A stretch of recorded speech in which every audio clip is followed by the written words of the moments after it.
Good evening and welcome to game number 2, a doubleheader between the Eugene Challengers, who just a year ago were the state titleists in AAA American Legion Baseball just a year ago, against the Medford Mustangs, a program that has perhaps the most storied history in American Legion Baseball here in the state of Oregon. And having a real renaissance year with a record now of 34-3.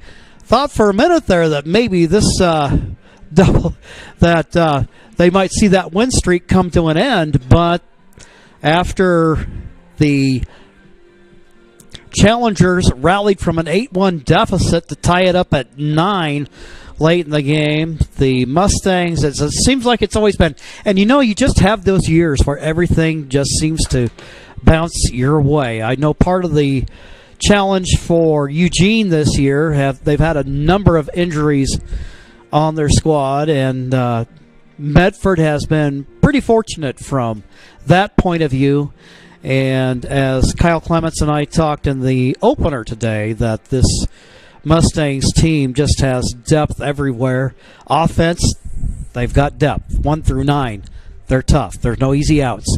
Then you look at their pitching staff. The pitching staff is magnificent, even when you stack up tons of games in a week's time like we have this week. And then, so no matter what the situation, Coach John King seems to have somebody that he can turn to help the team get the job done. So we got game number 2 coming up here between Eugene and Medford.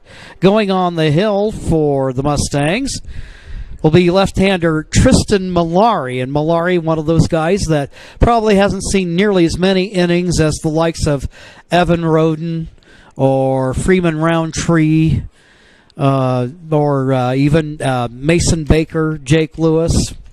But he's been a guy that John King has been able to turn to and has done a nice job when he's been called upon to take his turn on the bump. Malari coming in with a 2.92 ERA and 19 2/3 innings work. He surrendered 26 hits, 10 earned runs, 8 walks, 22 strikeouts, and he has a 3-0 record. So you're doing pretty good when you look at Malari on your pitching staff and you consider him to be a depth piece. I know that's coming into the last game, and of course, you're going to have your weird games on any given day. But generally speaking, throughout the year, the Mustangs pitching staff has been as impressive, if not more, than their offense, which is saying something. Yeah, absolutely. And Jim, one of the keys to this, the back end of this doubleheader that we have on our hands here at Harry and David Field, if you're Eugene, how do you bounce back from that game, right? You go down early, you crawl all the way back, you tie the game in the top half of the 7th just for it to slip away in the bottom half of that same inning. That's a big mental hurdle they're going to have to get over to compete in the second one.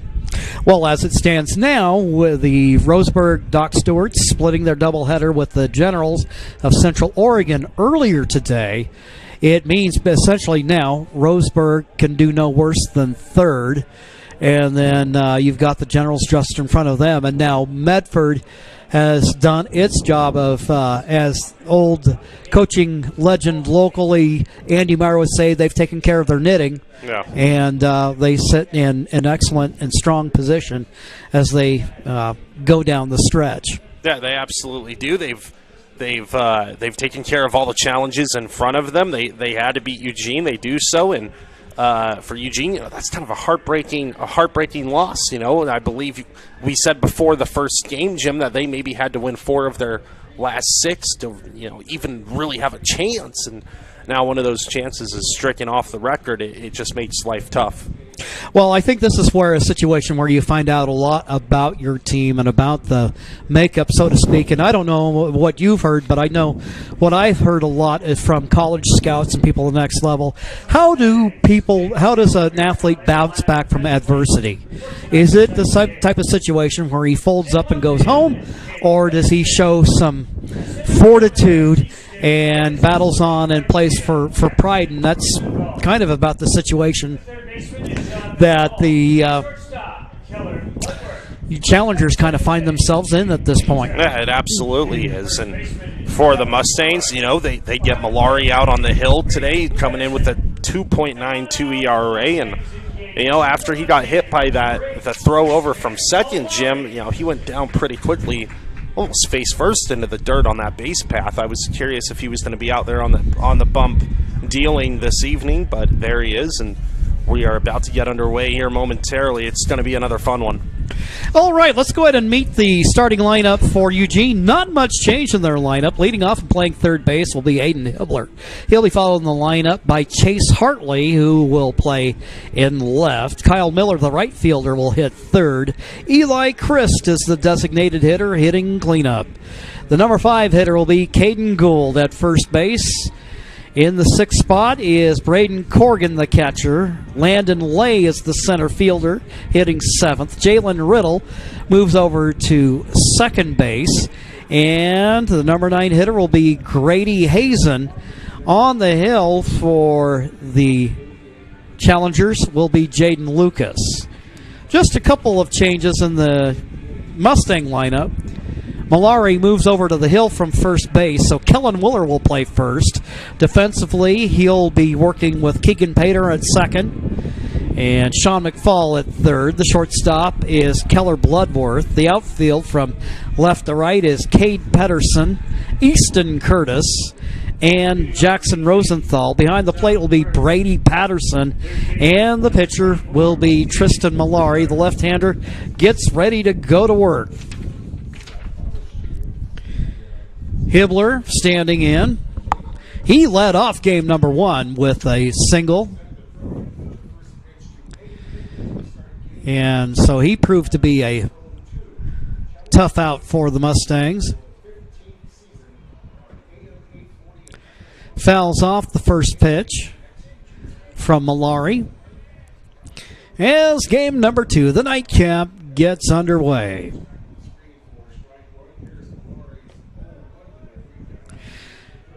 Pitch low and inside, 1-1. The Mustangs got off to a quick start, taking an 8-1 lead in the opener, in case you missed it. Then the challengers just fought their way back in the ball game. We're within 1 run, and then finally get late in the game. The Mustangs up 9-8. Challengers tie it up at 9. And then the Mustangs pull it off in the end at 10-9. Hibbler will hit the ball out to right field. Rosenthal runs in to make the play, and there's one gone. Number 2, Chase Hartley. Rosenthal had a couple of adventurous moments out there in right field. And of course, we're playing on natural grass. And the outfield showing a little bit of its wear, but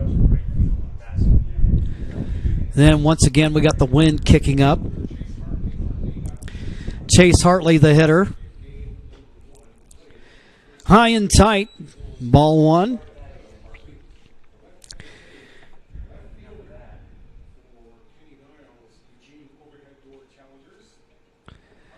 Malari, 1-0 pitch on the way. That one outside.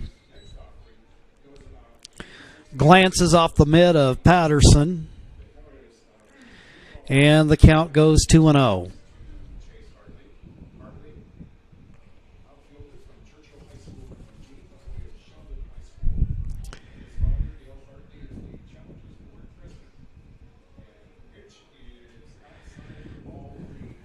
And now a 3-0 count.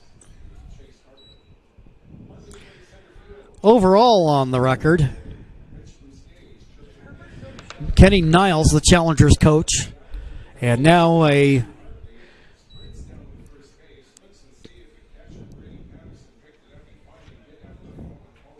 that ball ends up rolling practically all the way to the backstop. Hartley scampers down to first. So he'll give the Challengers their first runner of the game. Kyle Miller, the hitter. Oh, for game one, it was more like Kyle Miller, the hit. He ended up getting plunked 3 times in the game.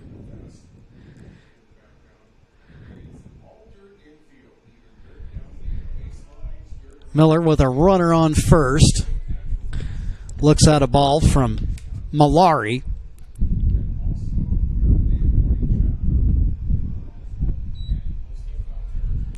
Inside, the count goes 2-0.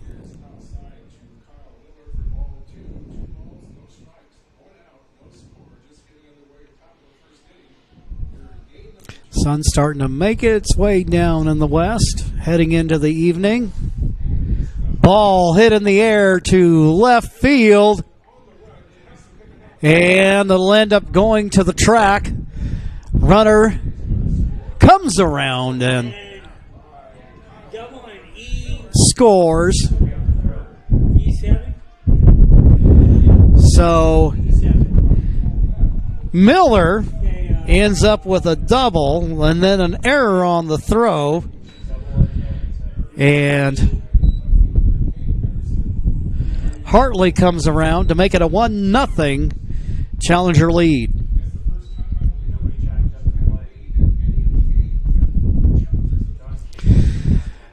John King coming out and talking to the team. They're quickly falling behind. Things have gotten off to an inauspicious start for the Mustangs. After Hibbler flew out, Hartley draws the walk. Then Miller gets that double, but ends up advancing to third on the error. And now that'll bring up Eli Christ, who can quickly make it a 2-0 game. Christ will foul that back as the count goes 0-1. Caden Gould playing first base in this game. He's the on-deck hitter.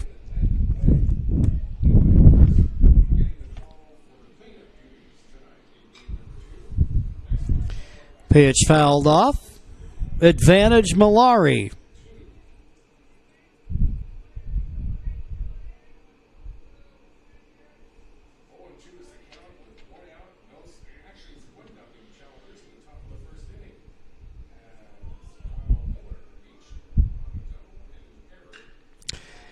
Ball hit to left field.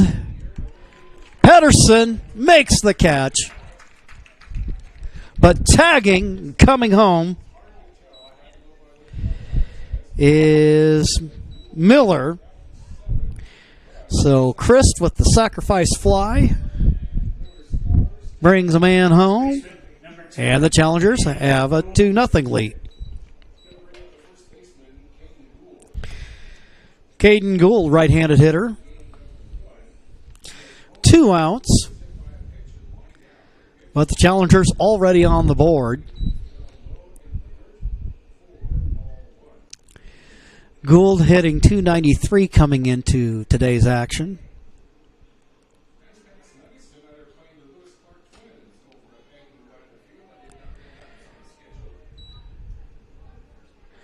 Gould with 3 extra base hits on the year. He's ahead in the count, 2-0, as we bring the scoreboard up to date.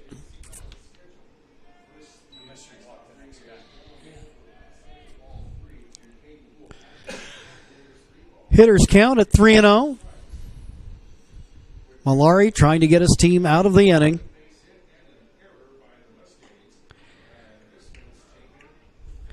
Just catches the outside corner as the count goes 3-1.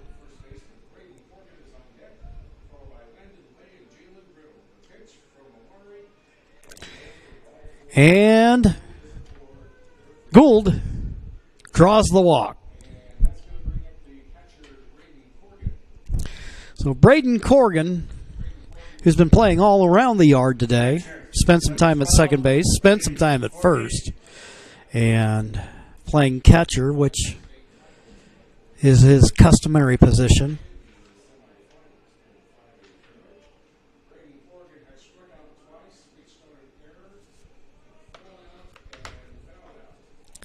Swing and a miss. As the count goes 0-1. Runner on first.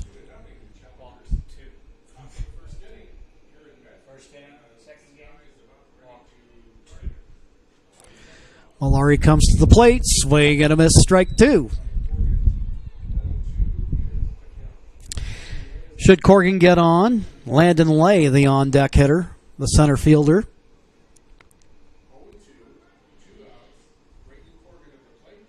Runner goes, swing and a miss, strike 3.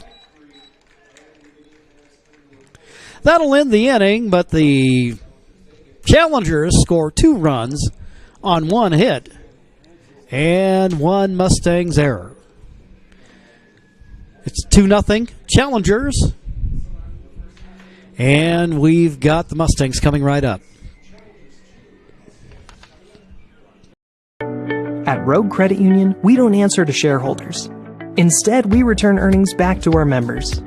We know that we're stronger when we work together, and that's why we're invested here, living, giving, and supporting local. We're your friends and your neighbors. We know the needs of our communities. Being a part of Rogue means that our focus is on our members, and when you prosper, we prosper. See the credit union difference and how being a part of something smaller can have a bigger impact. Bill's Glass covers the full spectrum of your glass needs and dreams. Having new windows installed by Bill's Glass dramatically update and improves the look of your home and helps reduce energy bills year-round. Let Bill's Glass show you what you've been missing. Bill's Glass, the largest glass company in Southern Oregon for your home and auto, as well as the trusted industry leader for over 50 years. Locally owned, family run, Bill's Glass in Ashland, Medford, and Grants Pass. To the bottom of the first, the batting order for the Medford Mustangs. Easton Curtis leads off and plays center field. Jackson Rosenthal, playing right field, will hit second. The number 3 hitter is the shortstop, Keller Bloodworth, and the cleanup man is Sean McFall at third base. The number 5 hitter is Kellen Willer at first base. The designated hitter, Grady Sickler, will hit sixth. The number 7 hitter is the second baseman, Keegan Painter. The number 8 hitter is the catcher, Brady Patterson, and the number 9 hitter is the left fielder, Cade Patterson. They'll go ahead and go to work against the pitcher, Jaden Lucas. Defensively, Caden Gould plays first base. It'll be Riddle at second, Grady Hazen at shortstop, and at third will be Aiden Hibbler. The outfield, Chase Hartley in left, Landon Lay in center, and Kyle Miller in right. Behind the plate is Braden Corrigan, and Lucas will get set to go to work against Easton Curtis, who went 4 for 4.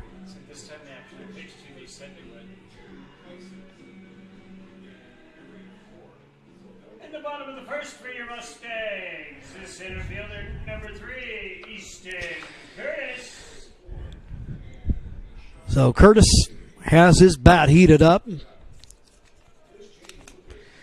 coming into today as he swings and misses for strike 1.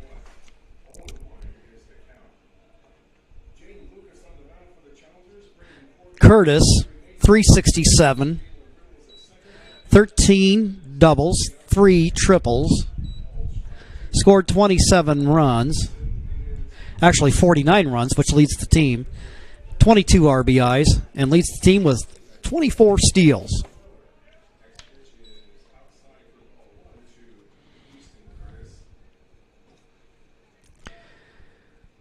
One, 2 count. Lucas, the lefty, Pitch fouled away as the count goes 1-2.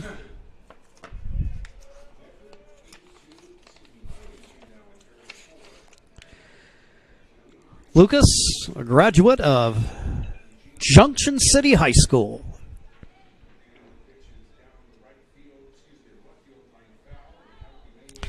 Kenny Niles, able to draw talent from a number of sources up in the Eugene area. And hit by a pitch. Ouch. That'll leave a mark. And so Curtis will head down to first. Your right fielder, number 20, Jackson Rosenthal. Now, as a left-handed pitcher, Lucas should have a little bit of an advantage of trying to mind the affairs of Curtis, who is obviously a threat to steal. But, oh, by the way, he's got to work on Jackson Rosenthal as well, which is no easy feat. Rosenthal hitting .459 on the year. Among regulars, he's the leading hitter on the team. He has a team-high 40 walks and 15 doubles. And an on-base percentage of .632 to boot. He's had 1-0, and Curtis takes off. Gets ahead of the throw. So Curtis delivers as advertised as the count goes 2-0.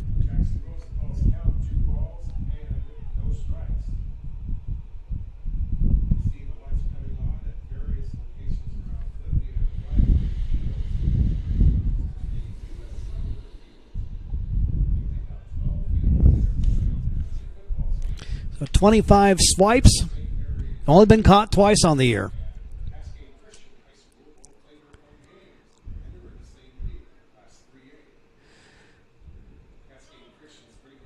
Rosenthal standing in, awaits the 2-0 pitch, hits a bouncing ball up the middle. Riddle delivers to Gould. And there's one out in the inning, but the runner, Curtis, will move up the third. 4-3 on the play. Here's Keller Bloodworth. Bloodworth came in to today's action, 41 out of 100. So for a .410 batting average. One of the top guys on the team with 37 RBIs, and he hits one through the hole, base hit. Coming home and scoring is Curtis. Keller Bloodworth with the RBI single to make it 2-1. Sean McFall comes to the plate, hitting .333 on the year. He has 3 triples to go with 8 doubles, a home run, and 36 runs batted in. Versatile player out of Eagle Point High School. He can catch as well as play third. Seen time at short, and he's made a few relief appearances on the mound. Bouncing ball. This one will get through, base hit. Station to station they go. Bloodworth to second. McFall on. Your first baseman, number 25, Kelly Willer. The Mustangs with their second hit of the ball game. And here's Kellen Willer. Currently at Grays Harbor after graduating from North Medford High School. Ball popped up in the air. Hibbler there to make the catch, and there's 2 gone.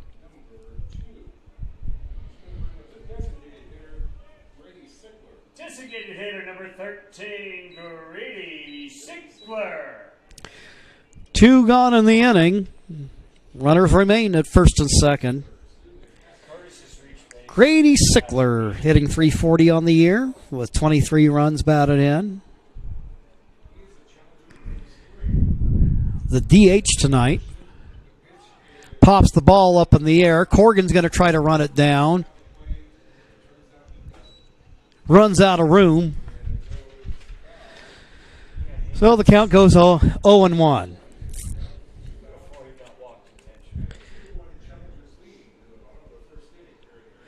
Not much for walking. Has 7 walks on the year. Kind of goes from the Willie Wilson school of hitting, where if I wanted to walk, it'd be a mailman.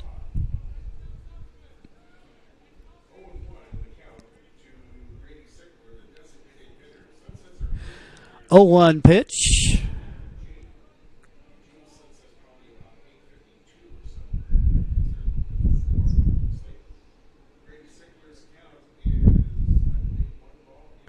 So it's 1-1.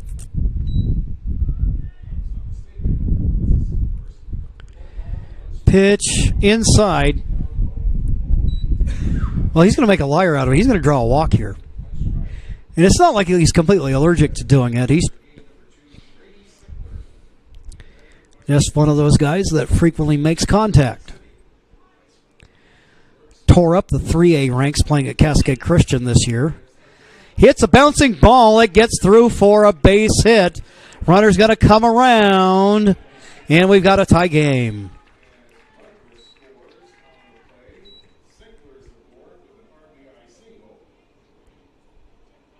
Second baseman, number 29, Keegan Painter. So Bloodworth scores the run. And here is Keegan Painter. Painter started today at .342. On base percentage of .442. And he's not inclined to strike out much.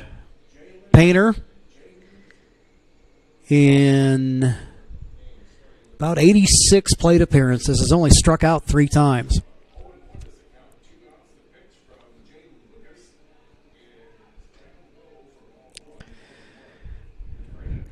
Ball is the call, and the pitch, and the count even up.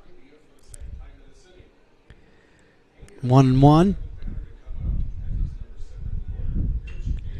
Ball hit in the air to right field. Kyle Miller runs in on it, makes the catch, and that will retire the side. However, Medford picks up a pair of runs on 3 hits, no challenger errors. After 1 complete, it's a 2-all ball game. We'll be back with more American Legion baseball action here on Table Rock Sports.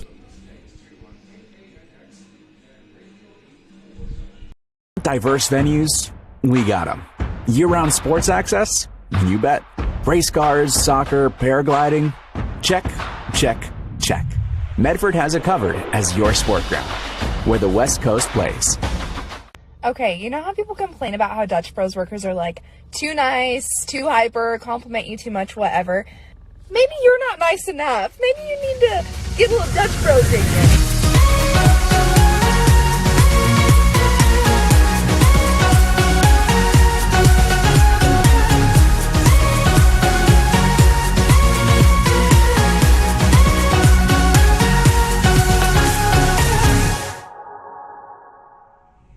Discover the West Coast destination for those seeking more. More sunny days, more athletic facilities, more outdoor adventures, more to do during downtime. Medford is your sport ground, where the West Coast plays. We're going to go to the top of the second, knotted up at 2 apiece. Jim McCoy here along with Kyle Clements. Day turning to evening here at Harry and David Field. The Medford Mustangs escaping with a 10-9 victory. Number 8, Landon Lay. And Landon Lay will lead things off for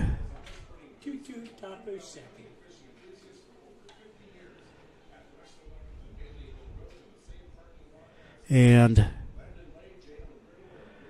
Lay on the season.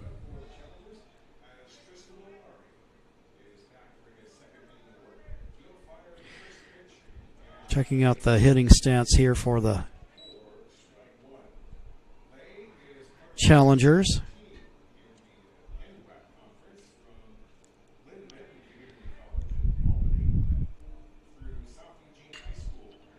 Lay. And he'll hit it into right field. Base hit.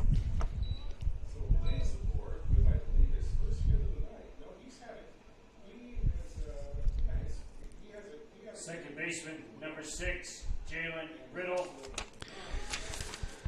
So Lee with the leadoff single.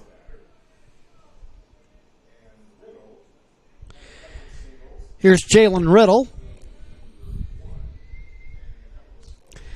As the challengers try to untie the knot. Riddle squares to bunt, fouls it back. Count goes 0-1.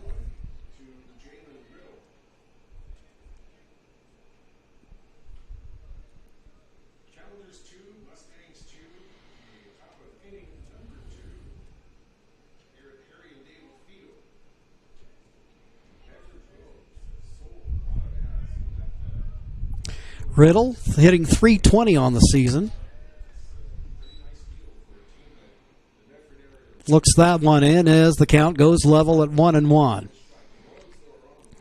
You got Lay the runner at first. Nobody out. Pitch inside. Lay will take off, and he's into second. So the go-ahead run is in scoring position.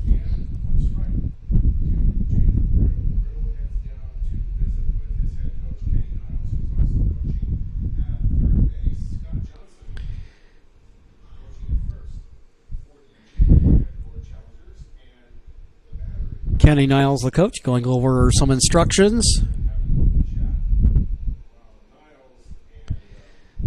Niles amassed 370 wins over the course of his career as the coach of the Challengers. He's coached Sheldon. He's coached at Churchill. And currently the head man at North Eugene.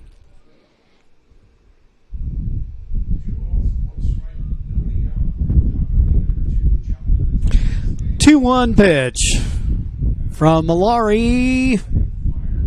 There's a strike, evening the count at 2-2.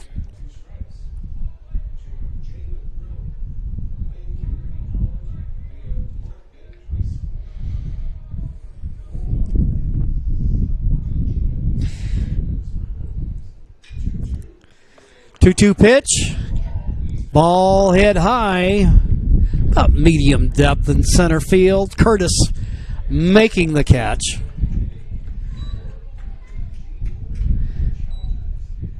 That'll keep Lay, the runner, at second. And here's Grady Hazen.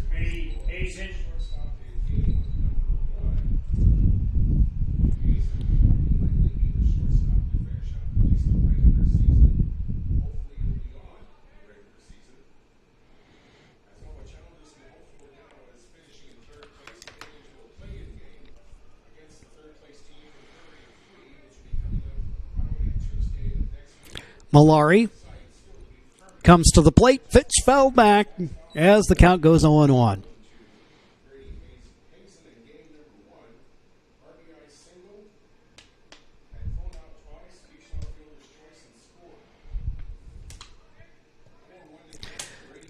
One gone in the inning, 2-2 ball game. Each team scoring a pair in the first inning of play.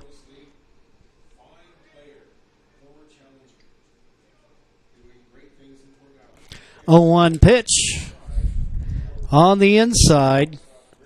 Count goes 1-1.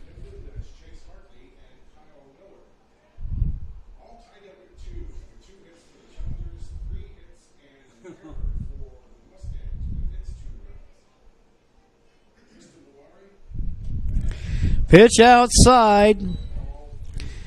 2-1 the count.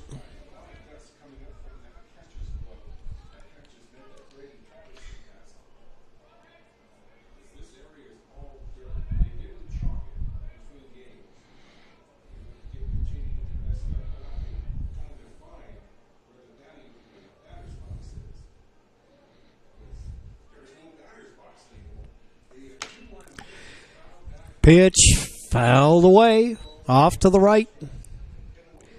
Count even up at 2-2.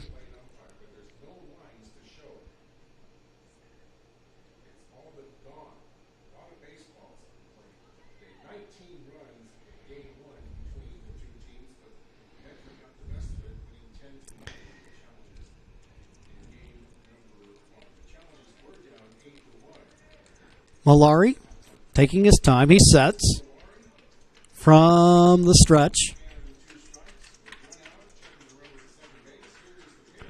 Outside. Count runs full at 3-2.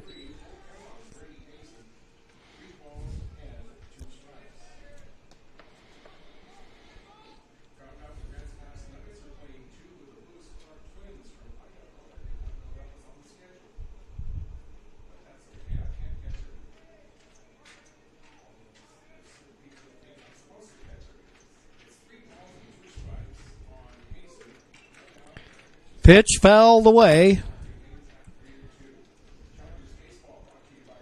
Hazen staying alive. Full count at 3-2.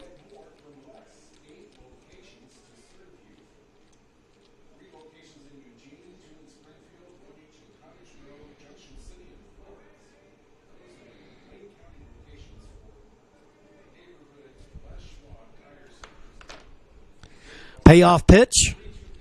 Ball hit in the air to right field. Jackson Rosenthal making the play. And he'll throw back to second, but the runner gets back in time, and there's 2 gone.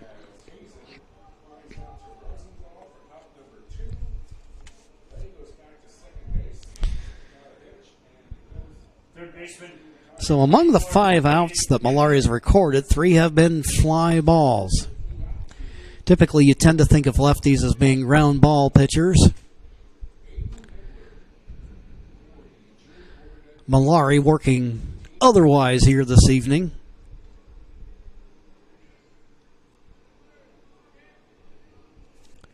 Back to the top of the order, and Aiden Hibbler.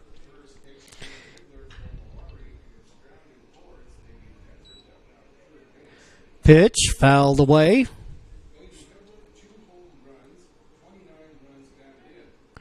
Hibbler, dangerous hitter out of that leadoff spot, in much the same tradition as Easton Curtis. He actually has a pair of home runs on the season.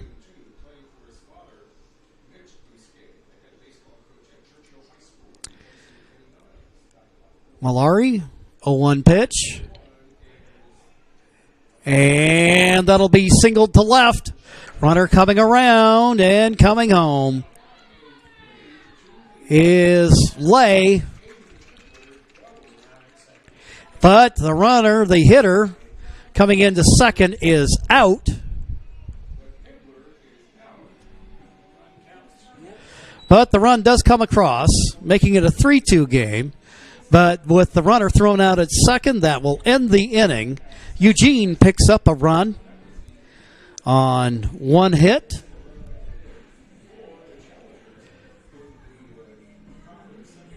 And we have a 3-2 Eugene Challenger lead. That will take a break here, and then we'll be back with the bottom of the second here on TableRockSports.net. Diverse venues, we got them. Year-round sports access? You bet. Race cars, soccer, paragliding? Check, check, check. Medford has it covered as your sport ground, where the West Coast plays. Okay, you know how people complain about how Dutch Bros workers are like too nice, too hyper, compliment you too much, whatever? Maybe you're not nice enough. Maybe you need to get a little Dutch Bros in you.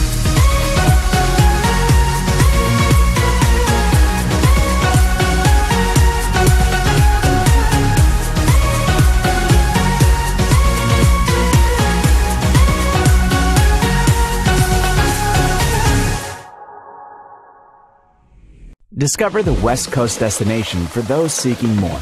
More sunny days, more athletic facilities, more outdoor adventures, more to do during downtime. Medford is your sport ground, where the West Coast plays. For your pitcher, number 14, Brady We'll go to the bottom of the second, and one of the guys that's been one of the hot hitters for the Mustangs, Brady Patterson, steps in. Patterson hitting .427 at the day's beginning. Yes, and he gets hit by a pitch.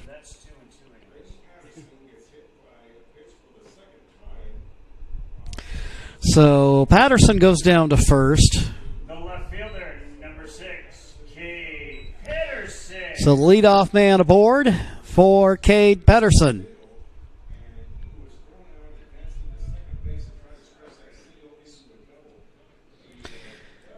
Pedersen, the team leader in home runs with 3, hitting .403.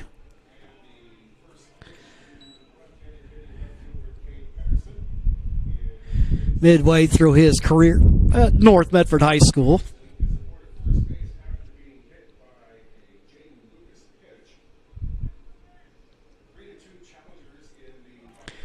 Shows bunt. And Lucas gets the strike as the count goes 1-1. Oh, kick. And they got the runner in a rundown. And they tag him out. 136. So the play goes 1-3-6. And Patterson is erased. Tell you, it's good to have friends in high places. BG Gold has got that. All the principles involved in the play. Now a high fly ball hit to right field. Kyle Miller makes the catch. And there's 2 gone. Center fielder, number 3, Easton Curtis. Here comes Easton Curtis. He was hit by a pitch in the first, stole the base, and scored a run.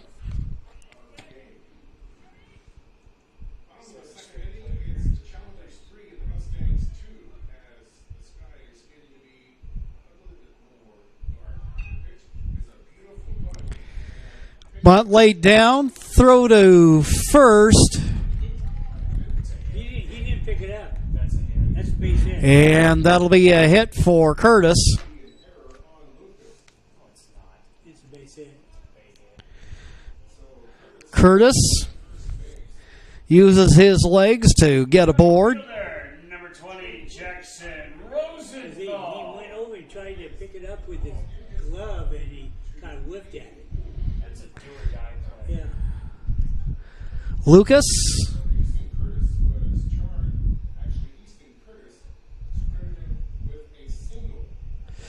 So Curtis on for the second time of the day. And I tell you, even with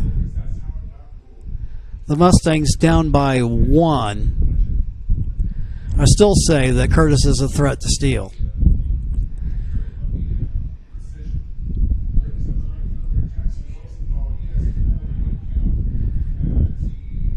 Kid with Curtis's athleticism provides you the privilege of being a little bit daring on the base paths.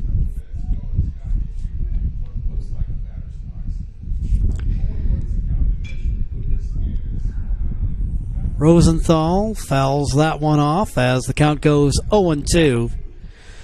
Rosenthal grounded out in his first at-bat.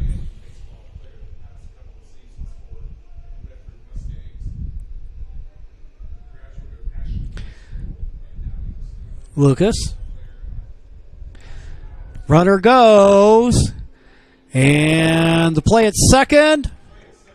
Stolen base. And the throw goes into left field, and it's a stolen base for Curtis. His second of the night.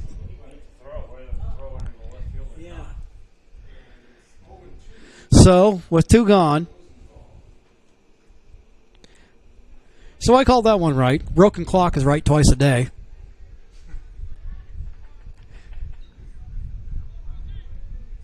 And Curtis in scoring position, representing the tying run. And a guy you definitely want in this position at the plate. even at 0-2. Rosenthal hits that out toward left field. And it gets down. Coming home is Curtis to score. And then Rosenthal comes motoring into triple. With the triple, he hit that left-handed hitter, hits it down the left field line, and it goes about all the way down to about the 325 mark.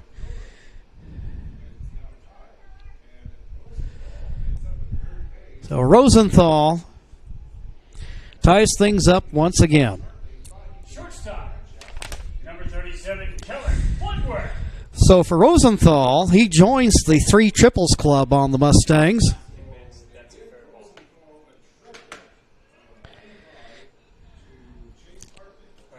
So there's a 4-way tie for the lead in triples on the team. Jackson has 3 now.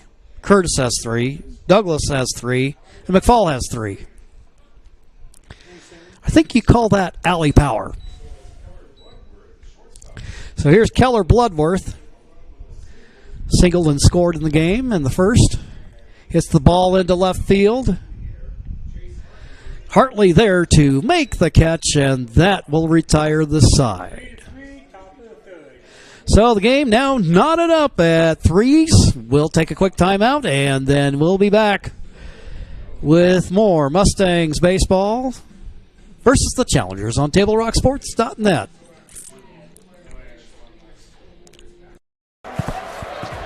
It's game time. And there's only one thing that makes it all possible. Refs. We're looking for people like you. Former athletes. Parents. Community members. Anyone who can manage the game and stick with it. But we need more heroes in stripes. People like you. Join the team and keep sports alive. Play ball. Because no ref, no game.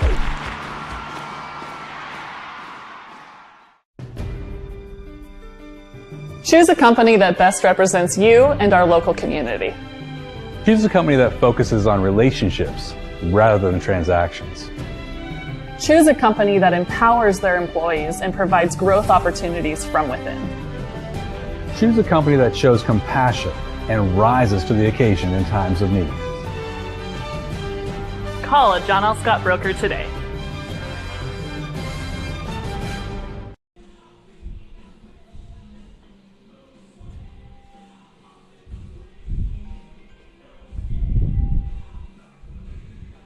Coach Moody, are you still in the ballpark? Back here at Harry and David Field on a warm July evening. Game tied up at 3 apiece. Both teams scored twice in the first. Both teams scored once in the second.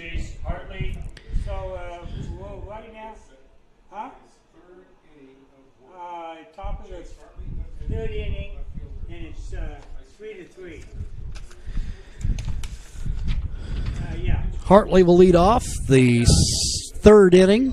Yeah, that could have been might have a Mustang record on. 8. Next pitch on the way, and he can hear the breeze kicking up again. 1, maybe 2. Yeah. Remember back in the days of old when we had the Medford A's here in town, you made sure even on a warm evening to bring a windbreaker with you. Because you knew once the sun started working away, it was going to cool off quickly.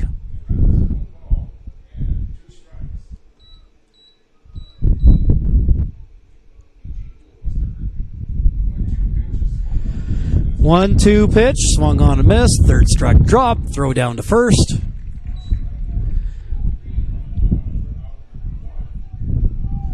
So there's one out in the inning. Kyle Miller.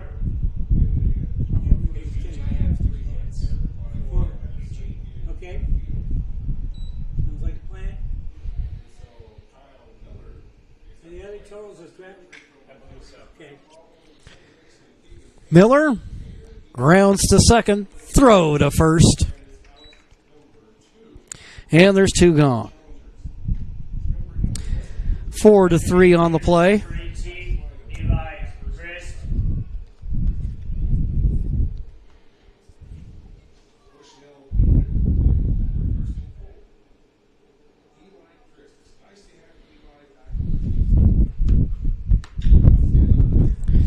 Chris, the hitter, hits the ball deep to center field. McCurtis is there to make the play.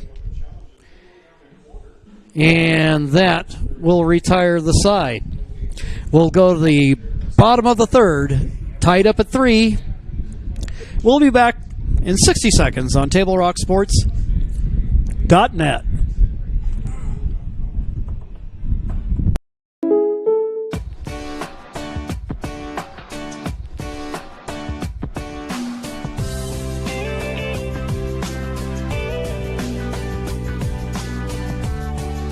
Combining your home and auto insurance could save you time and money. And who doesn't like that? Want surprisingly great rates on auto, home, and life? Now's the time to call State Farm agent Rory Wold in Medford. Like a good neighbor, State Farm is there. This has been my profession for 30 plus years now. I really love my work. We try to source as many ingredients as we can, as local as possible, like local fruits and vegetables. We have a menu like you would find in any nice restaurant. We don't make it until you order it, so everything will be coming out fresh. We do have wonderful desserts here as well. Every day you have 5 or 6 options as far as a fresh dessert go. People are bringing their friends and family and wanting to show off what we have here to offer. Come take a tour of Twin Creeks and meet our award-winning... We're going to go to the bottom of the third. It's a tie ball game. Coming up, we've got Sean McFall, Kellen Willer, and Grady Sickler. The 4, 5, and 6 hitters. Anybody's a fan of this Mustangs team knows there are no gimmies in this lineup.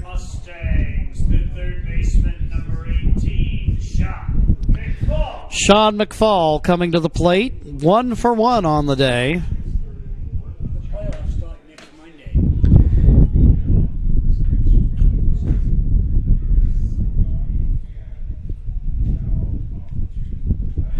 First pitch fouled off.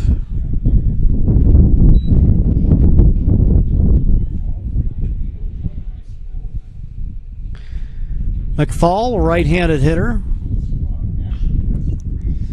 And hits it out to left field. Pitch foul, and the count goes 0-2.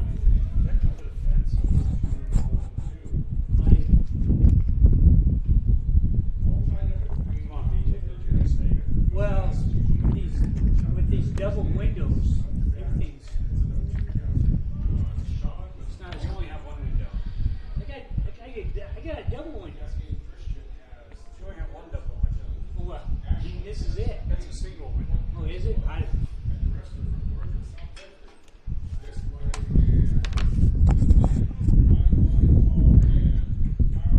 Fly ball.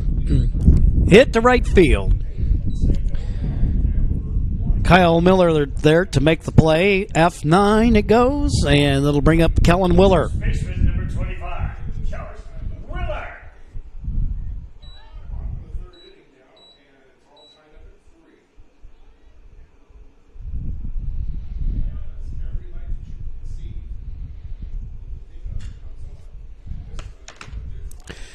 Willer hits the ball in the air and lay there to make the catch. So there's 2 gone in the inning. And here's the DH. Grady Sickler hit an RBI single in the first.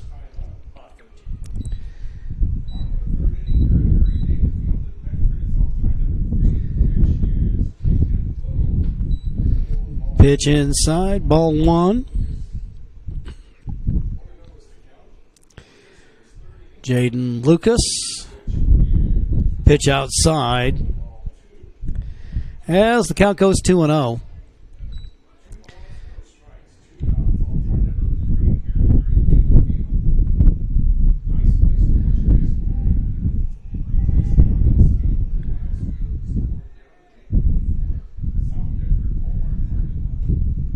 Pitch hits the inside corner. Lucas. Actually, that's going to be a ball. So 3-0. Now the ball popped up on the infield, but then they're having to get it on the bounce, and then a throw over to first, off target. And Sickler gets aboard on the E5.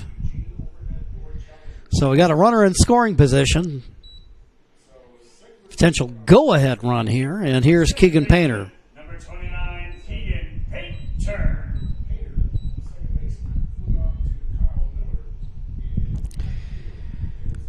Painter flew out his first time up. 2 gone in the inning. Runner at second. Tie ball game at 3 apiece.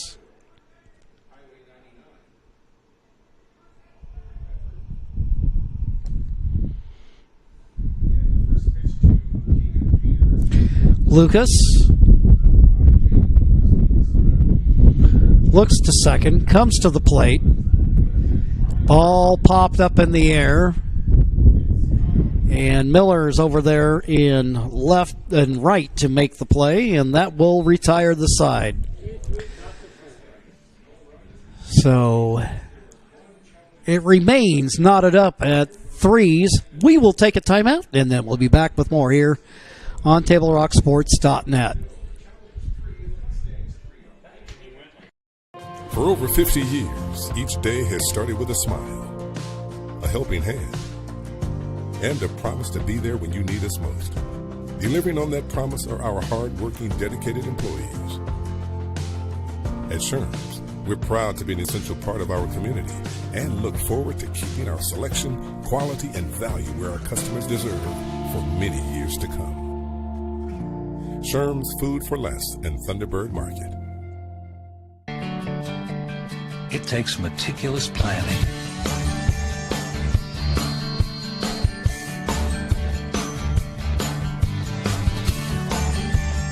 continuous monitoring, and forward thinking to deliver the perfect 3-egg omelet.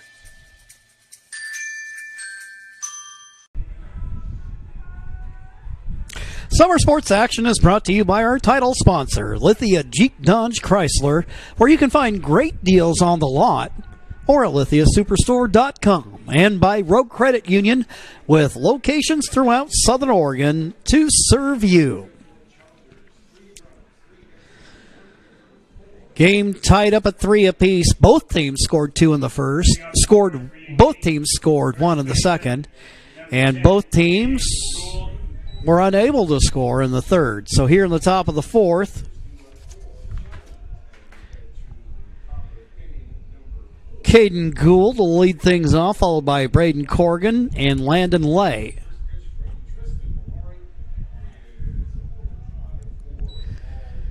Pitch goes for a ball as the count goes 1-0. Malari catches the inside corner of the plate as the count goes 1-1.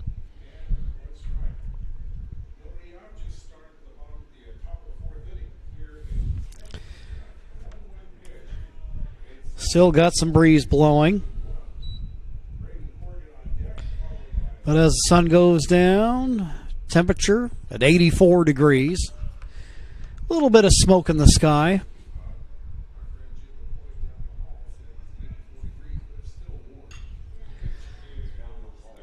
Pitch fouled off.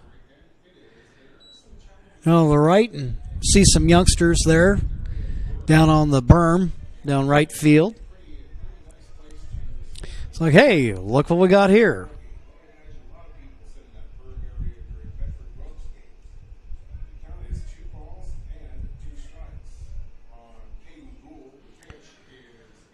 Pitch from Malari.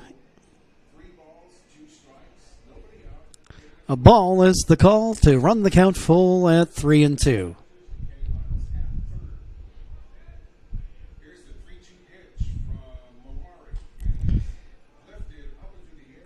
Pitch fouled off. Ends up back in the crowd, and the hitter stays alive.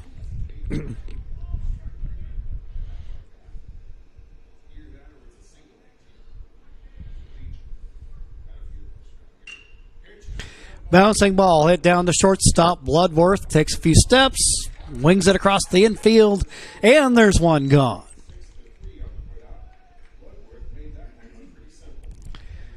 Bloodworth, nice play on the ball.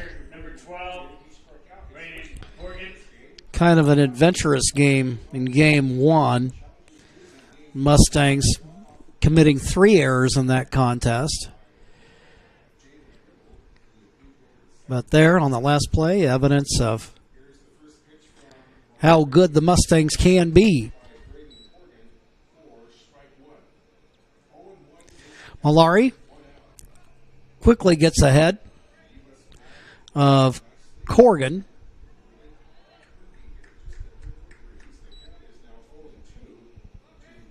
He's got the advantage now. From the windup, pitch to the plate. Outside, 1-2.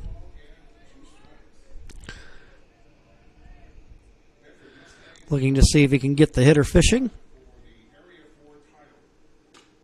Swing and a miss. Got him that time.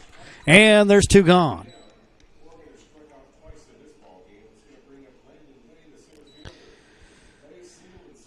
For Corgan and Malari, second strikeout of the game. Landon Lay in the second inning, he got aboard with a single and had a stolen base.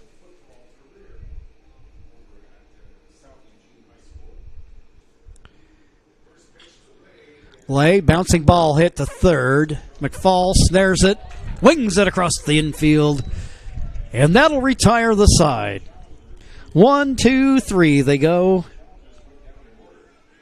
And we'll go to the bottom of the fourth, and we'll have that for you on the other side of this break.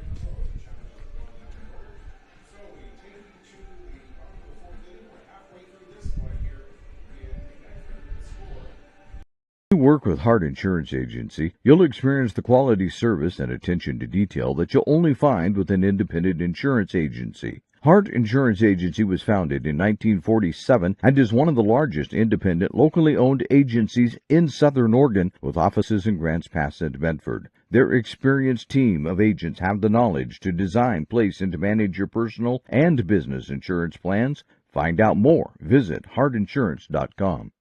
Welcome to the summer of good. Good people, good taste, good vibes, and good, well, everything. When you're ready for some old-fashioned good, Abby's is your place. We've been celebrating summers around the P&W for over 60 years. At Abby's, good is a legendary tradition. Here's a good-looking pizza, guaranteed to bring some summer smiles. And right now, it's on sale, so it's good for your wallet, too. This giant is loaded with toppings and can feed up to 6 people. Order at abbys.com. Give us a call or just drop by. It's the summer of good, only at Abby's.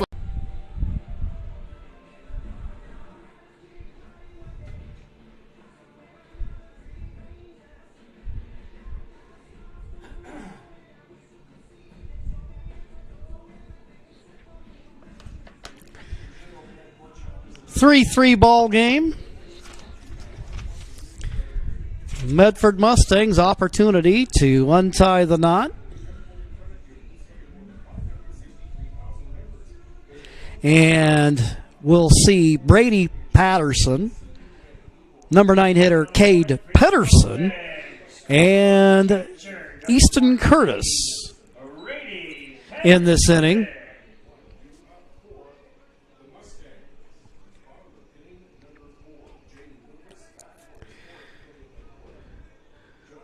Lucas remains on the hill. Patterson was hit by a pitch and then got thrown out as he got caught in a rundown.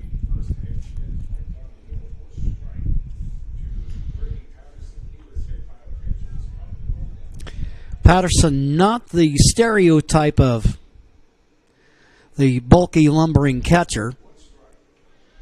He's actually one of the top base stealing threats on the team. Hits it off to the left.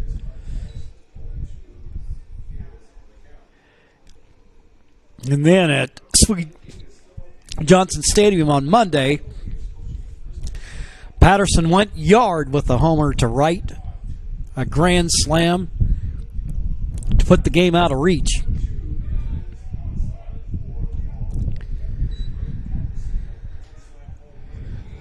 Patterson takes on the pitch. It's level up at 2.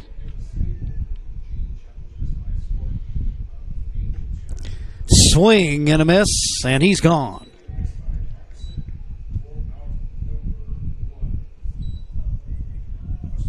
Left fielder number 6, K. Pedersen. Now, by my unofficial count, that is the first strikeout of the game for Lucas. Patterson hits it on a bounce to third. Throw across the infield is in time, and there's 2 gone. 5-3 on the play. Center fielder number 3, Easton Curtis. And here's Easton Curtis, who's been a nemesis for the Challengers today. In game 1, he went 4 for 4 and then got intentionally walked. And then here today, hit by a pitch, scored a run, then hit a single, and he has 2 stolen bases to his credit, and he gets ahead here 1-0.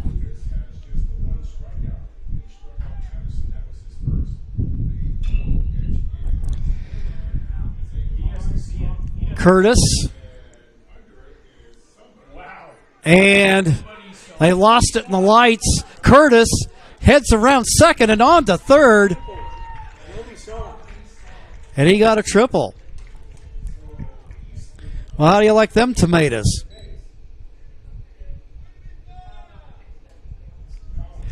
Could not find it in the lights.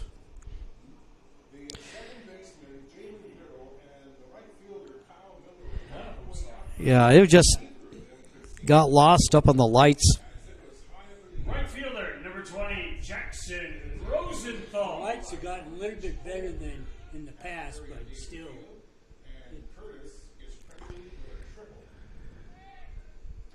So now it is Curtis who has the team lead in triples with 4. Predictably, a guy with good running speed and a guy who can hit the gaps will get him. And right now, Jackson Rosenthal hits this to right center field, base hit. Curtis comes home. It's a 4-3 ball game. Now Rosenthal cruises into second base as he gets his team leading 16th double of the year.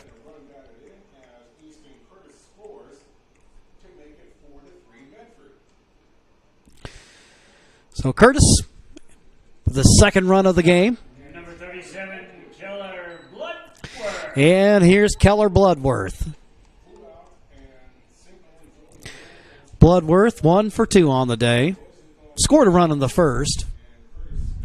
RBI opportunity.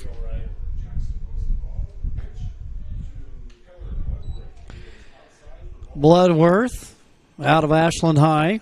Now at Feather River.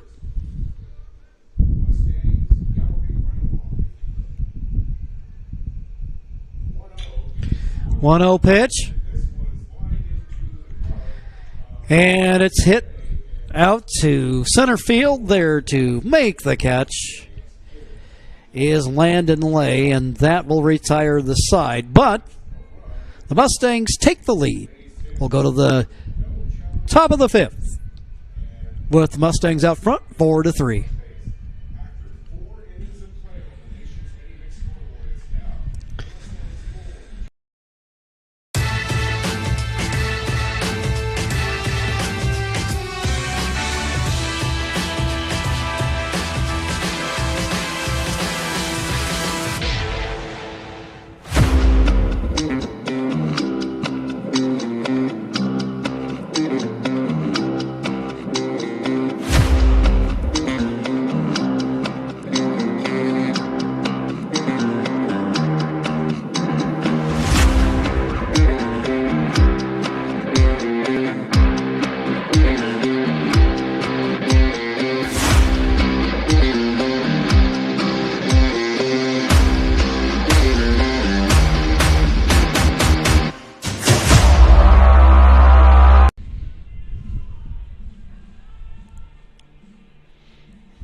Go to the top of the 5th. Tristan Malari now with a 4-3 lead to work with. And I'm thinking probably Coach King's going to get as much mileage out of each of his pitchers as he can, with this being the 5th game that they've played in 3 days. And they've got another one coming right up.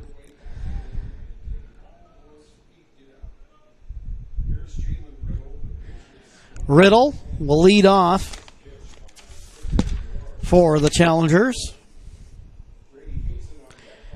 Riddle 0 for 1 on the day. And Malari gets ahead of him here, 0-1.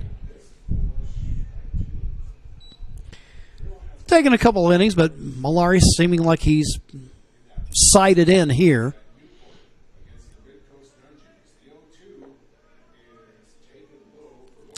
Tries to work it inside, maybe just a little too far inside, and the count 1-2.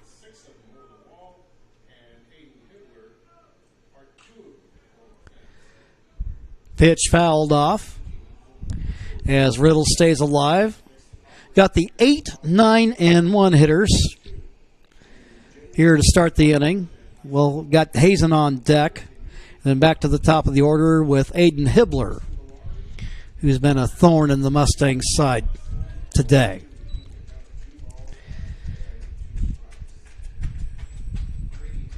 Two count to the leadoff hitter in the inning.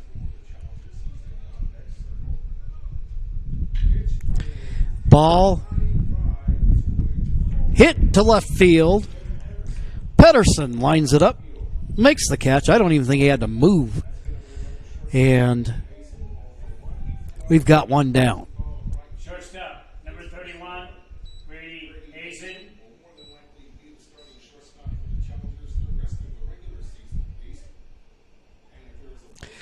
Grady Hazen, 0 for 1 on the day. Stands in. Malari's first pitch. Off the plate.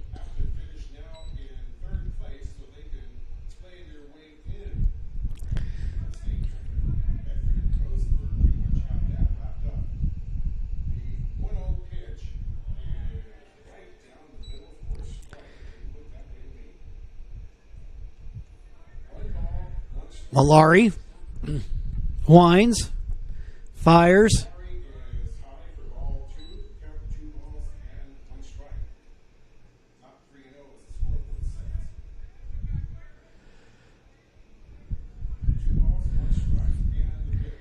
Here's a pitch.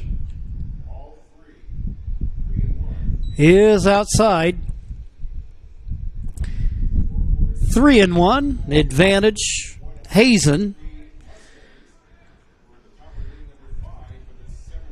Haven't had a runner on since Hibbler. And there's a swing and a miss. That'll run the count full at 3-2.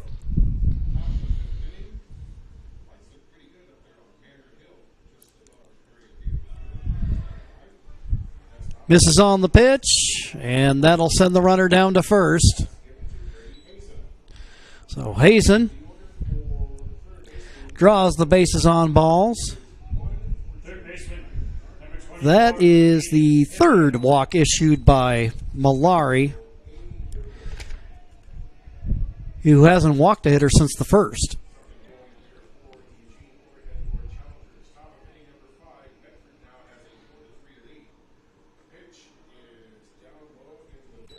Hibbler on the day. 1 for 2. He picked up an RBI hit the last go out, but he was thrown out at second base.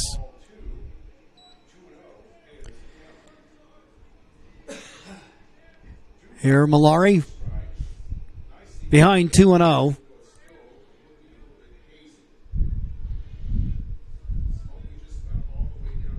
Swing and a miss, strike one.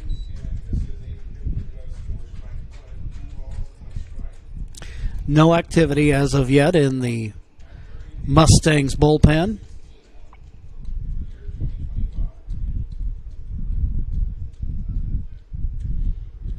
The pitch.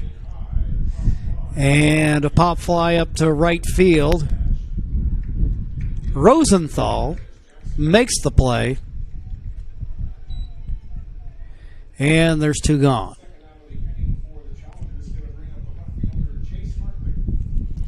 Left fielder, number 2, Chase Hartley. Hartley, 0 for 1 on the day. Walked and scored in the first. Struck out in the third.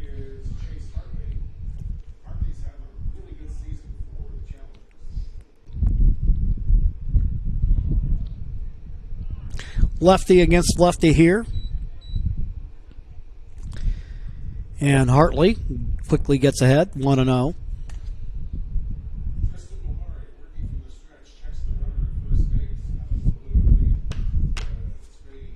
Swing and a miss. Strike 1.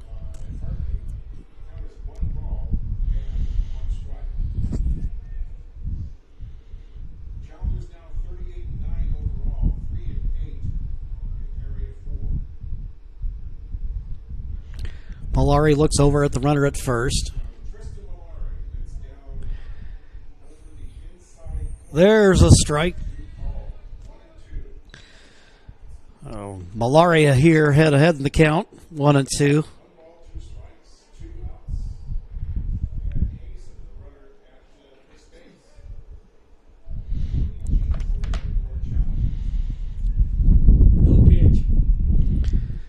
No pitch on that.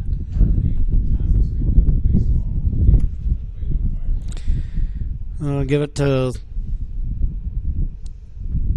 the home plate umpire. And now Hartley going to try to see if he can't get the challengers even with the Mustangs. 1-2 pitch, 2 out.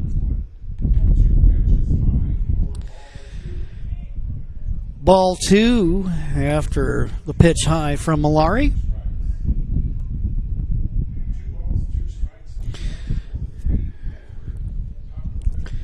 4-3 ball game. The Challengers at 3-8 in Area 4 action, belying an otherwise very successful season where you take non-league games and everything else into consideration.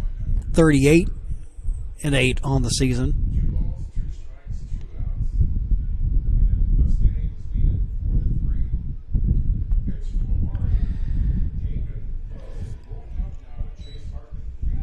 Hartley working a good at-bat here. Ends up running the count full at 3-2.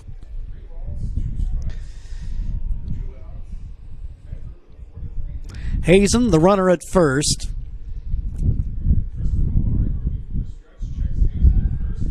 Throw over to first. Try to see if he couldn't catch him leaning the wrong way. That Hazen back in more than plenty of time. Payoff pitch, runner goes, and it's fouled back.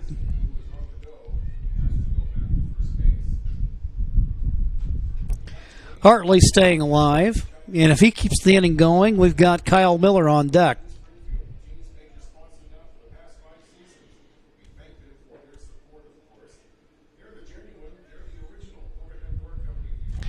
Runner goes and draws the walk.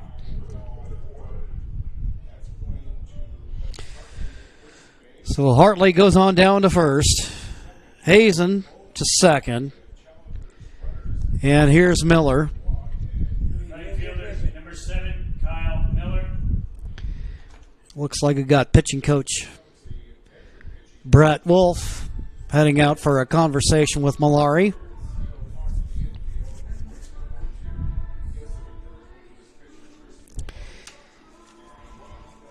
And while they have that discussion going on, Table Rock Sports able to bring you summer sports coverage thanks to our great sponsors, including our longtime friends at Sherm's Thunderbird and Food for Less and John L. Scott Real Estate, scoreboard sponsors for Table Rock Sports. And you know what else? And I know that there's one real close here to the ballpark. Before or after the game is a great time to visit Dutch Bros and enjoy your favorite beverage. Dutch Bros gives back to the communities they serve. And celebrate your big wins at your local Abby's location. Legendary pizza, legendary memories. Abby's.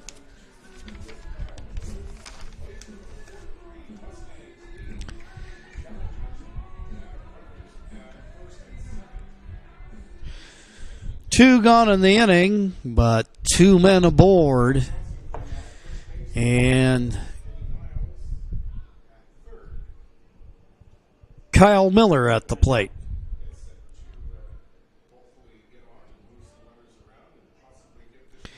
Miller, 1 for 2.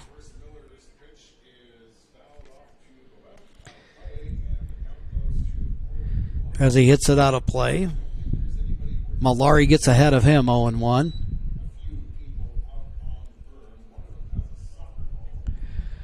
Looks like we've got some activity in the Mustangs bullpen. Right-hander down there.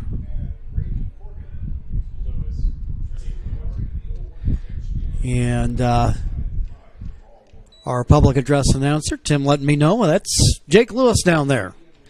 Of course, Lewis saw a little bit of action earlier today in relief of Evan Roden in a wild 10-9 victory for the Mustangs.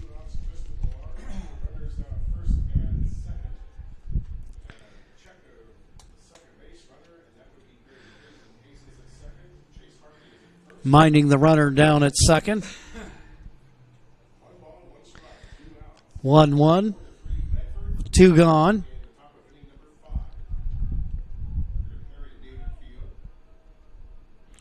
Here's the pitch. Malari misses, and the count goes 2-1.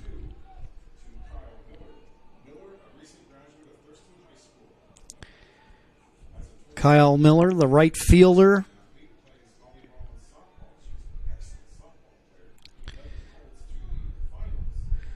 Right-handed hitter.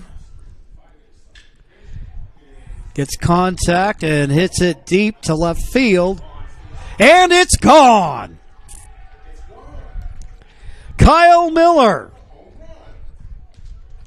with the 3-run bomb.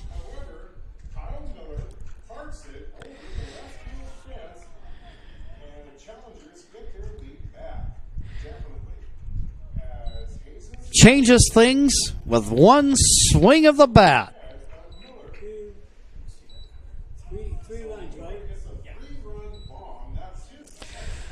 So that brings Hartley home and Hazen home. Kyle Miller adds a highlight to the game and makes it a 6-4 affair. And now coming up the hit is the DH Eli Christ. Hit a sacrifice fly in the first and flew out to center in the third. So once again, in the later portions of the game, the Mustangs find themselves trailing. Malari, ball hit in the air to left field. That's going to fall in for a big hit. Patterson will field it on the bounce.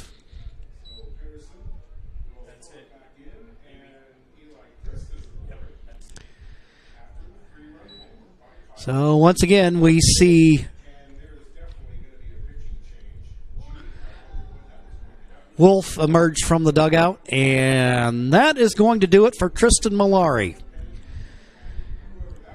While we get the reliever warmed up and ready to go, we'll take a quick break. 6-4, the Challengers lead now on the 3-run homer by Kyle Miller. We'll be back in 1 minute here on TableRockSports.net.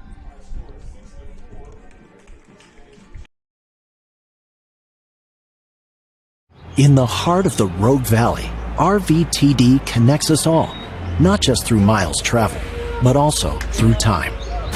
With renewable technologies and more convenient ways to get around, RVTD's building a future that keeps our region connected.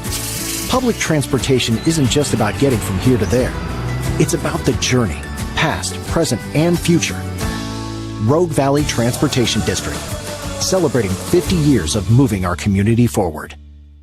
Don't miss the President's Day sales event at Lithia Chrysler Jeep Dodge Ram Fiat of Medford. We're stocked up on a great selection of new vehicles from Chrysler, Jeep, Dodge, and of course, Ram trucks. Choose from our great inventory of new Jeep Gladiator and Grand Cherokee 4x4 models in stock now. Or test drive a new 25 Ram 1500 4x4. Jump online today with our online process to calculate your own payment, whether it's a lease, finance, or cash payment. Only at the Lithia Chrysler Jeep Dodge of Medford Super.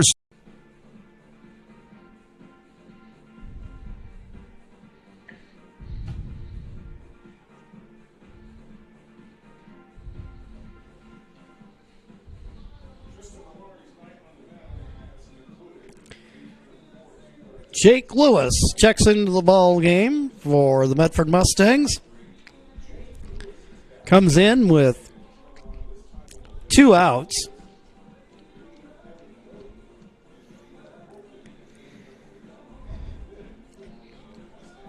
He ended up coming on in relief of Roden in Game 1 and ended up the winning pitcher in that game.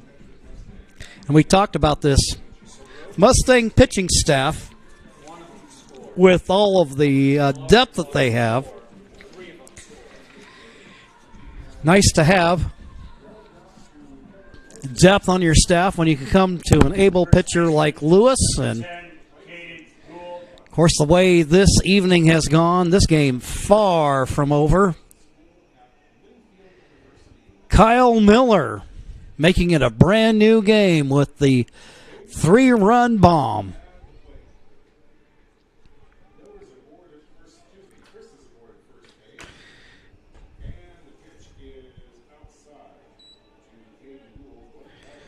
So we got a runner on first with 2 gone. Chris down at first, and actually it's Gould, the hitter right now.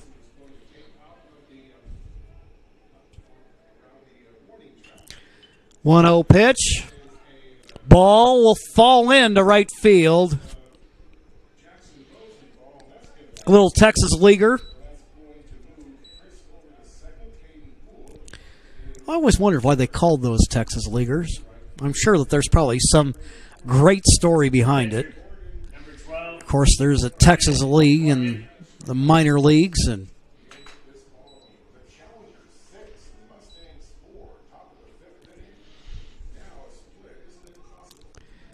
so now we got a situation with 2 runners on, 2 gone, and Braden Corrigan. And he'll hit it to right field, base hit. We got a runner coming around third. Christ comes home to make it a 3-run lead.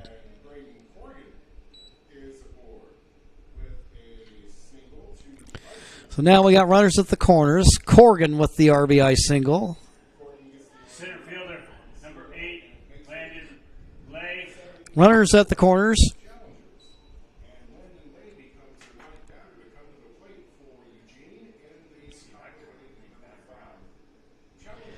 And here's Landon Lay.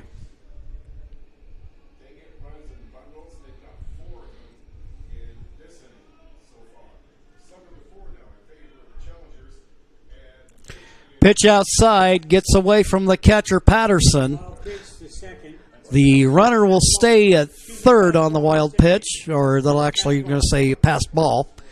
So you have 2 runners in scoring position, 1-0 the count with 2 gone.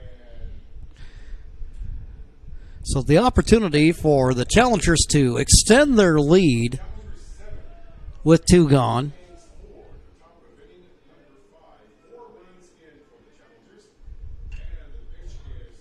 Pitch fouled away.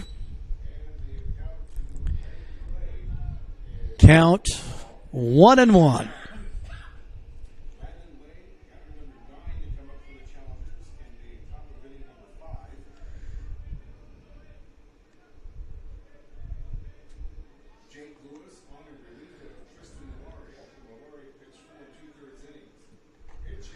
Pitch outside.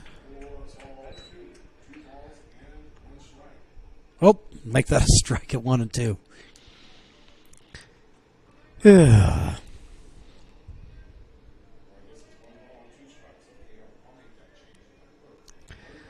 1 and 2, the count. With 2 gone. Pitch off target. Now it's at 2 and 2.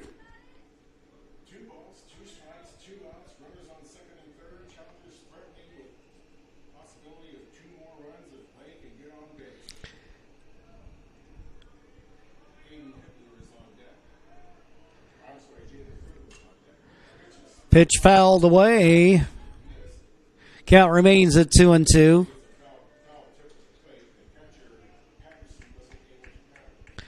Lay the center fielder 1 for 2 on the night. Single, stole a base, and grounded out in the 4th.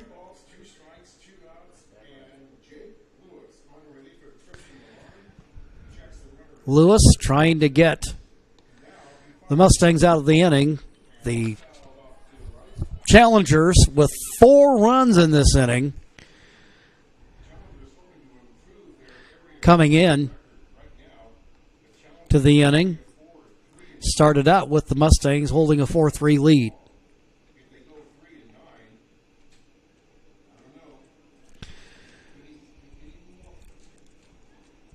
Lee, or Lay, I should say, awaits the pitch.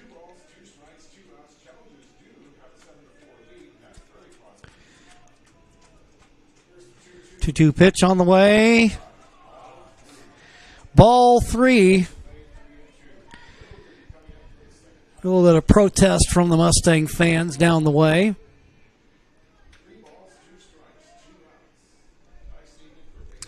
First base is open.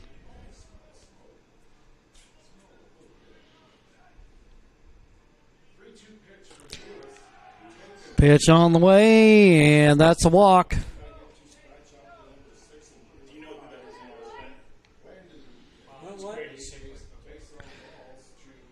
So that'll load him up for Jalen Riddle. Riddle has flown out twice in the ball game.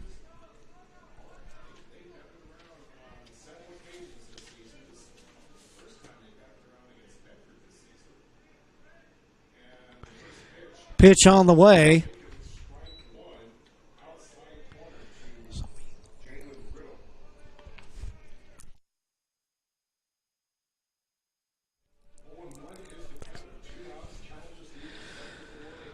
Lewis trying to get the Mustangs out of the inning. Activity down in the bullpen. Kyle Clements got the eagle eye out there, and he sees Grady Sickler warming up.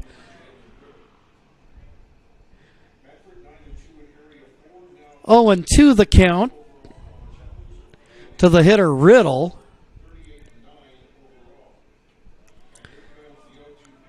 Lewis from the stretch. Pitch outside as the count goes 1 and 2.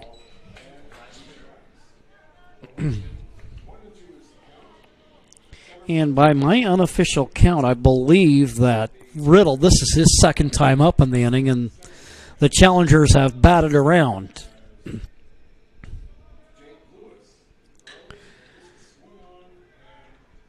And bouncing ball fielded by McFall. He steps on third, and that'll retire the side, but not before the Challengers put 4 runs on the board, 3 of them courtesy of a home run by Kyle Miller. We'll go to the bottom of the 5th. It's 7-4 Challengers. We'll be back after these messages. At Rogue Credit Union, we don't answer to shareholders. Instead, we return earnings back to our members. We know that we're stronger when we work together, and that's why we're invested here, living, giving, and supporting local. We're your friends and your neighbors. We know the needs of our communities. Being a part of Rogue means that our focus is on our members, and when you prosper, we prosper. See the credit union difference and how being a part of something smaller can have a bigger impact. Bill's Glass covers the full spectrum of your glass needs and dreams. Having new windows installed by Bill's Glass dramatically update and improves the look of your home and helps reduce energy bills year-round. Let Bill's Glass show you what you've been missing. Bill's Glass, the largest glass company in Southern Oregon for your home and auto, as well as the trusted industry leader for over 50 years. Locally owned, family run, Bill's Glass in Ashland, Medford, and Grants Pass.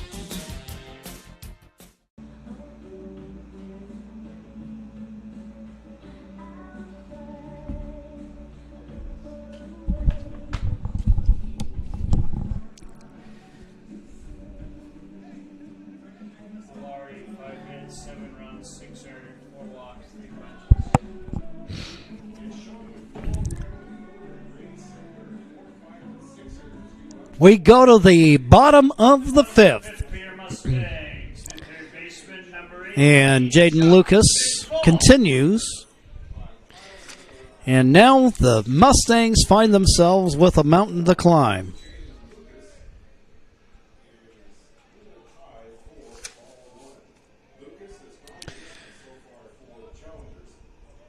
Sean McFall leading things off for the Mustangs.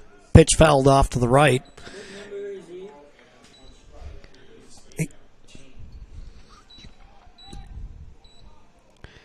McFall in the game.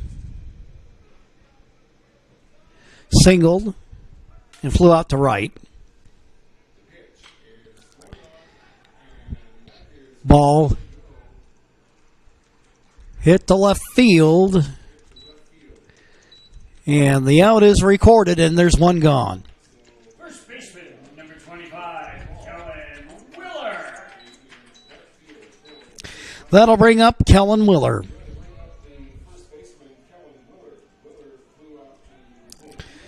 Willer 0 for 2 on the day. Popped up to third in the first. And then flew out to center in the third.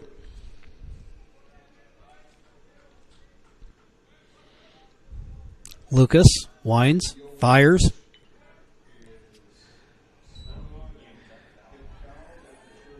Hits it foul. The count goes 0-2.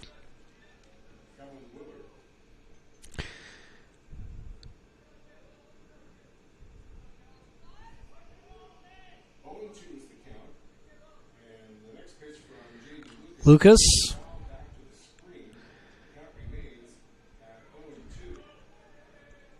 Look from here like maybe Willer may have swung at ball 1, but he fouls it off, gets contact, and the count remains at 0-2.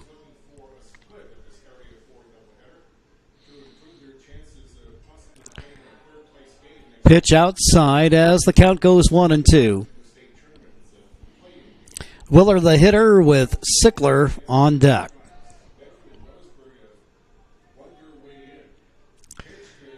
Pitch fouled back, and the count goes 1-2.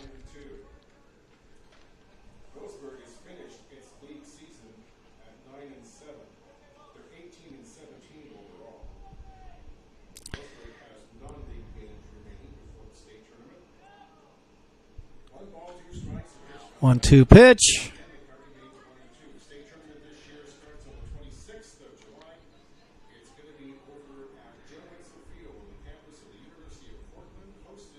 Little quick meeting between Corrigan, the catcher, and Lucas, the pitcher.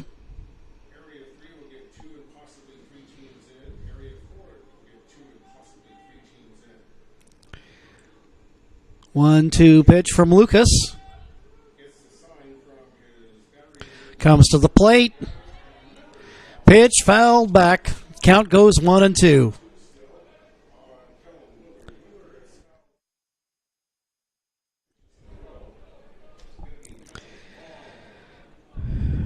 Willer making Lucas work here.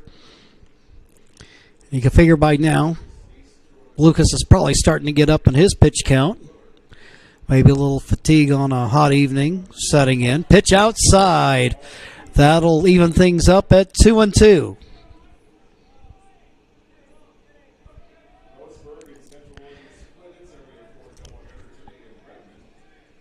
Both teams with 7 hits apiece in the game. That pitch upstairs. That'll run the count full at 3-2. At a full count. Payoff pitch on the way. Wheeler hits the ball in the air to left field. Hartley there to make the catch, and there's 2 gone. Designated hitter, number 13. Here's Grady Sickler. Sickler hitting an RBI single in the first and got aboard on an error in the third. Here in the bottom of the fifth, his team trailing by 3. Try to get his team back in this one. He's in presently as the designated hitter. And he was warming up in the Mustangs bullpen, and to see another pitcher working out down there.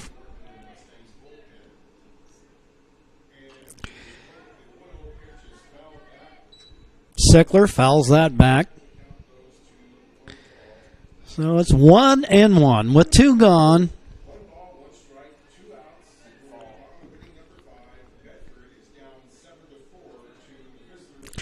Mustangs don't often find themselves behind, but it's worth noting last night they found themselves down by a pair of runs against Lewiston and then ended up winning that game in walk-off fashion. You remember following along on Game Changer last night, and it's like, yeah, they got this, they'll come back. And sure enough, the Mustangs got the victory.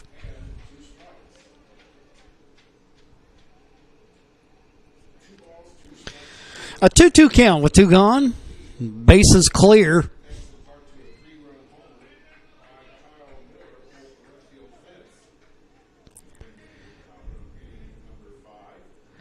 Sickler hitting out of an open stance.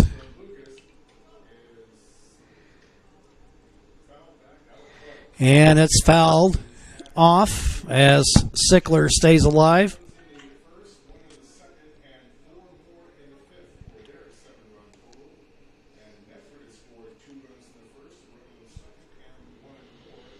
Back and forth affair, and it's been a back and forth doubleheader. Definitely a different doubleheader than what we saw on Monday, where it's pretty much a pitcher's duel in game 1. And then a grand slam by Brady Patterson giving the Mustangs an easy victory when coupled with the pitching of Freeman Roundtree. And the appeal on the check swing, he did not swing. And the count is full now at 3-2.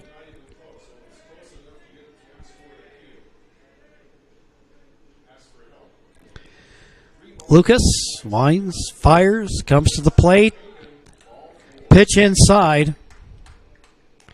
See, I knew he was going to make a liar out of me sooner or later. We talked about Sickler being more of a guy looking to get a hit than draw the walk, but he has done so here,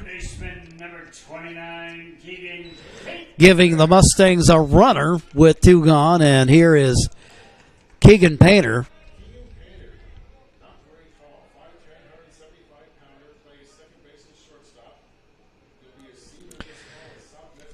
Middle infielder from South Medford High School, right-handed stick.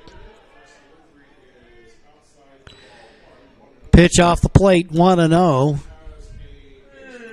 Lucas looking like he might be laboring a little bit this inning.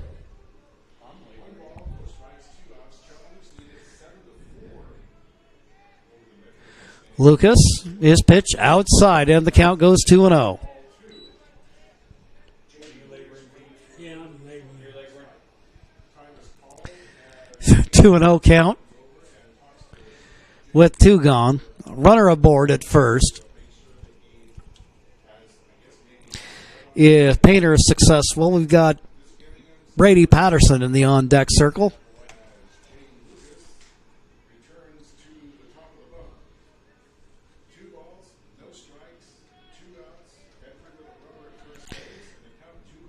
2-0 pitch on the way from Lucas, working from the stretch. Pitch outside. 3-0. Painter, he's got a really good eye at the plate. About 9 more walks than he has strikeouts on the year. But imagine he'll be on the take all the way here. And he walks on 4 pitches. So now we have runners at first and second with 2 gone. And here comes Brady Patterson.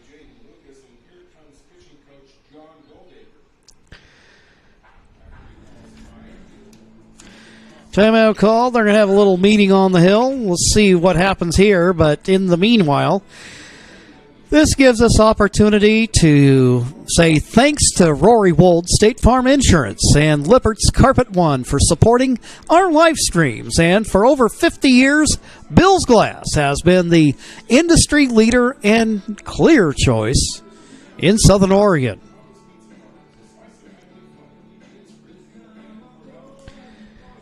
Our sponsors also include the Southern Oregon Sports Commission's Know Your Role campaign, promoting respectful behavior at youth sporting events, and by Hard Insurance of Medford and Grants Pass, who can help you with personal or business policies and independent agency.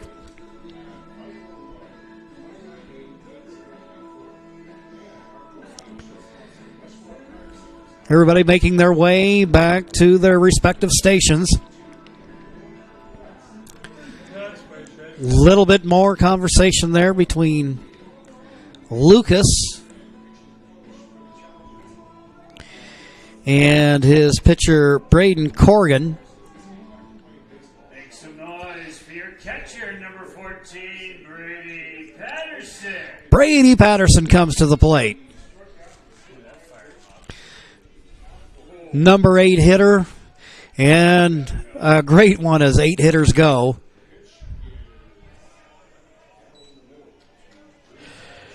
So we've got Sickler, the runner at second. Painter, the runner at first. Both these guys good base runners. If Patterson can get a good hit here. Pitch off the plate from Lucas. 1-1 count with 2 gone. Here in the bottom of the 5th.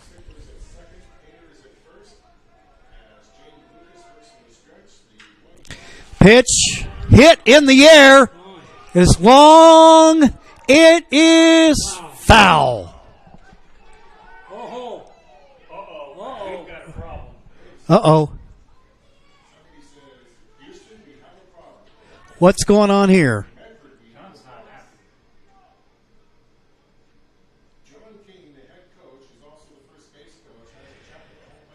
So, John King, who is working down the first base line as the first base coach.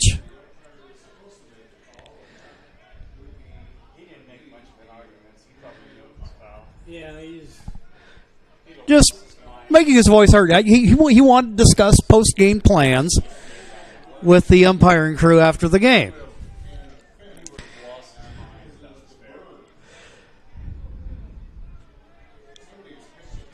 So now it's a 1-2 count to Patterson. Big pitch coming for Lucas. Lucas hits the ball out to right field. There to close the glove on it is Miller, and that will retire the side. The Mustangs draw a pair of walks. Somebody just got tossed. And Somebody just got tossed. Oh, it's Wolf. Wolf just got. It's Schaefer. Schaefer got run. so we've got. We'll go to a quick timeout. Looks like there may be an ejection here, but we'll check on that right after these messages. Schaefer just got tossed. Diverse venues, we got them. Year-round sports access? You bet. Race cars, soccer, paragliding? Check, check, Check. Medford has it covered as your sport ground, where the West Coast plays. Okay, you know how people complain about how Dutch Bros workers are like too nice, too hyper, compliment you too much, whatever? Maybe you're not nice enough. Maybe you need to get a little Dutch Bros in you.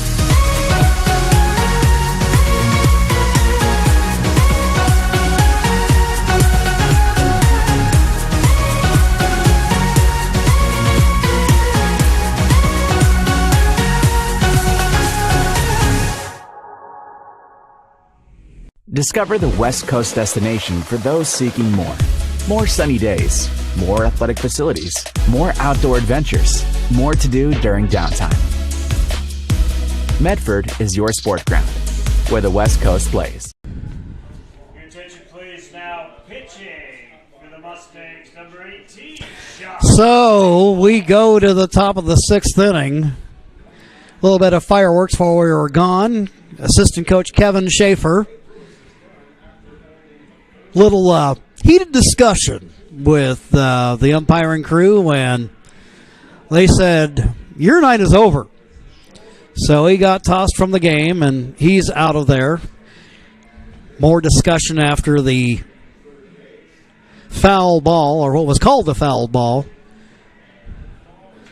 by Brady Patterson.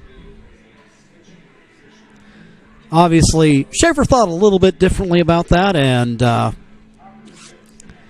decided to let his voice be heard. The umpiring crew says, yep, you've said enough, and you are done for the night.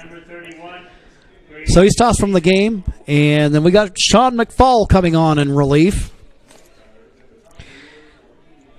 McFall, his 9th appearance of the season, 11 innings, only given up 1 run. Walked 4, struck out 4, has a 1-0 record with 2 saves on the season.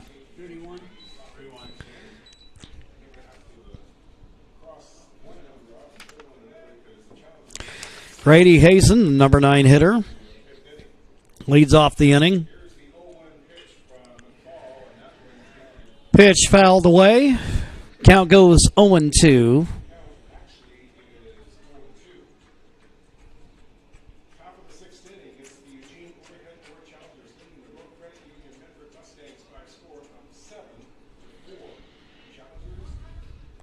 Seven-4 ball game. The difference maker, a 3-run homer by right fielder Kyle Miller. 0-2 pitch. McFall misses on the offering, so that means we've got a new player down at third.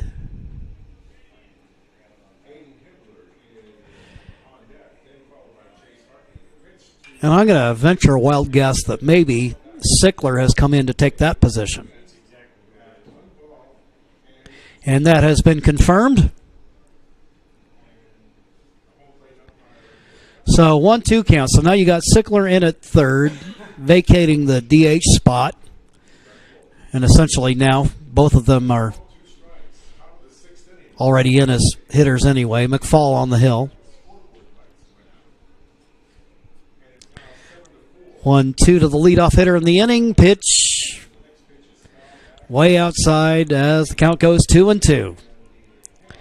Top of the 6th. And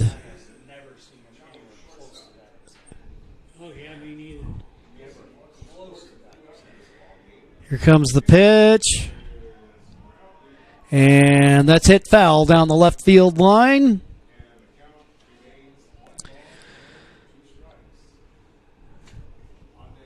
So Hazen stays alive.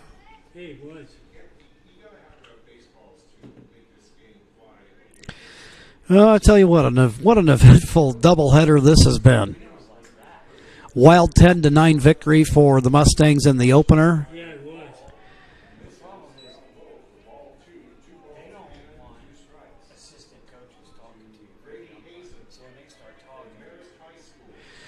2-2 now the count.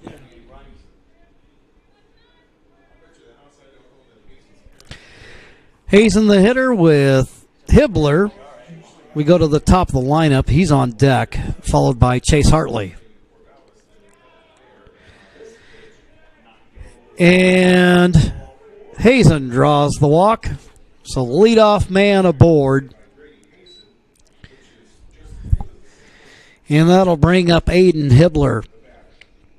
Hibbler, 1 for 3 on the day, including an RBI single. And he got thrown out at second, trying to stretch it into a double.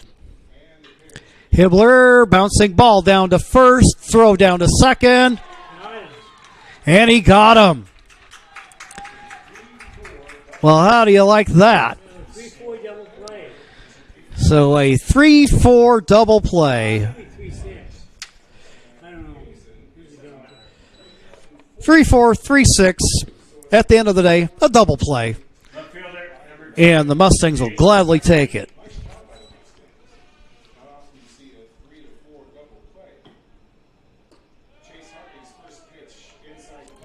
So here's Chase Hartley. Hartley walked in the first and scored. Struck out.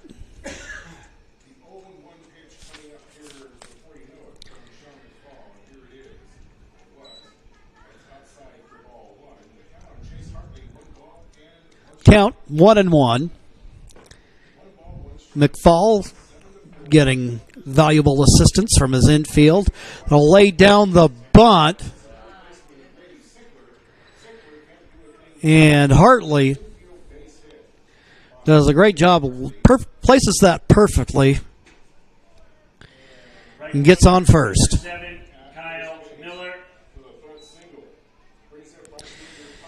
Now, my cameraman, Kyle Clements, will remind me with some of my data references how old I'm getting. But the first thing I think of when I see somebody lay down a bunt like that is I think of the old leadoff star from the 80s and 90s, Brett Butler, who I think has like the major league record for bunt singles in a career.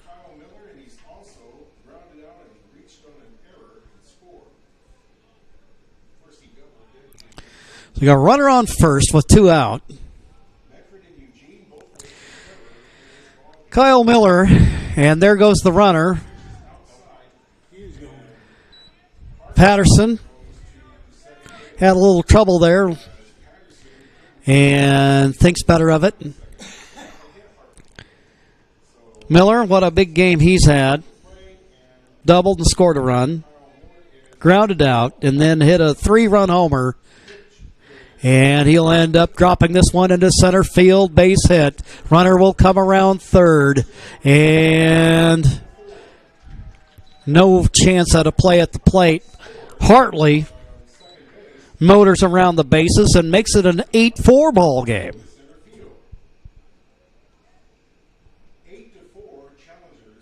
Designated hitter number 18, Eli Crisp.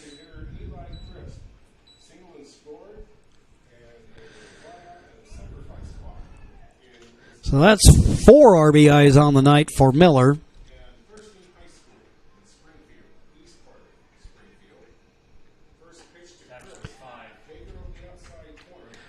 Pitch outside. Corner for strike 1. 2 gone in the inning. The challengers with 9 hits in the contest.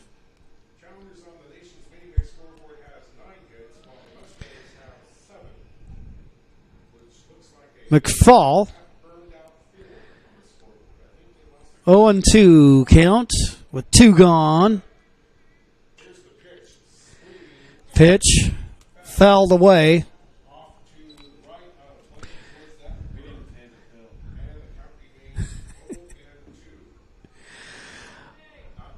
Oh, and 2 with 2 gone. 2.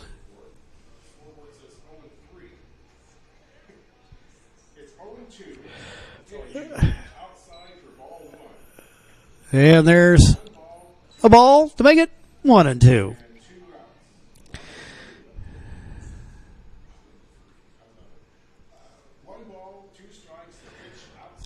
And that pitch off target as the count goes 2-2.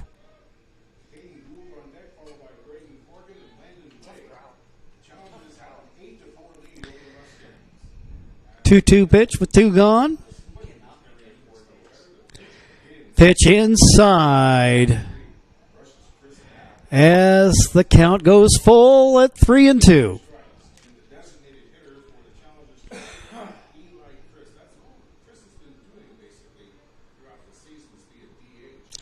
Runner's going to take off.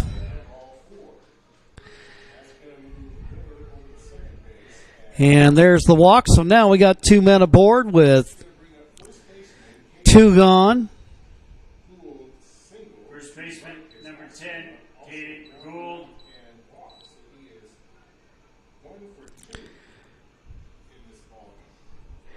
And that'll bring up Caden Gould. He walked and singled.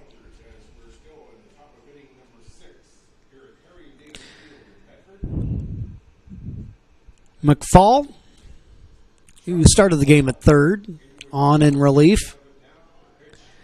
Throws that one right down Broadway, strike 1.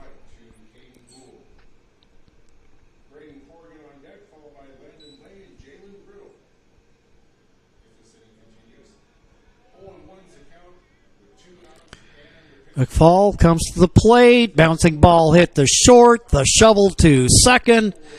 Bloodworth to Painter. And this inning is over, but not before Eugene picks up a run in the inning to extend their lead to 4. It's an 8-4 ball game.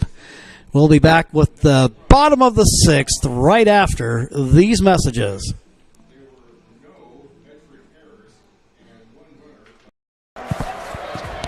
It's game time. And there's only one thing that makes it all possible.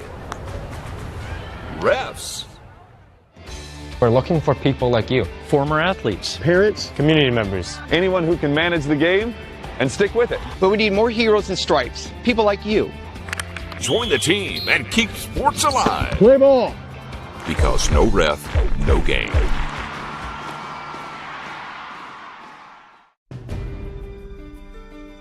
Choose a company that best represents you and our local community. Choose a company that focuses on relationships rather than transactions. Choose a company that empowers their employees and provides growth opportunities from within.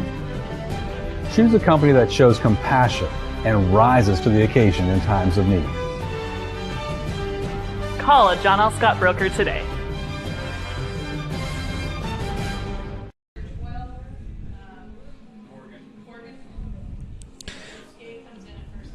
So we got some changes here. We'll try to bring you up to date on. Braden Corrigan will come out from behind the plate to pitch this evening. Caden Gould, who's the quote-unquote other catcher, will now move from first base to catcher.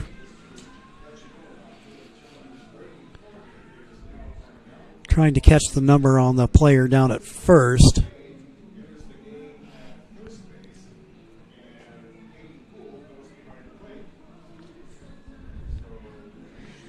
So this will be our first look at, well, I'm going to say these guys have played just about everywhere. You got to love having versatility in your players in American Legion baseball, especially with all the games they pile up in a short amount of time. Just trying to look at how long it's been since the Mustangs have lost the game. You'd have to go all the way back to June 30th when the Doc Stewarts, who clinched no worse than third place by their split with Central Oregon today. Since then, the Mustangs have won 1, 2, 3, 4, 5, 6, 7, 8, 9, 10, 11, 12, 13, 14 games in a row.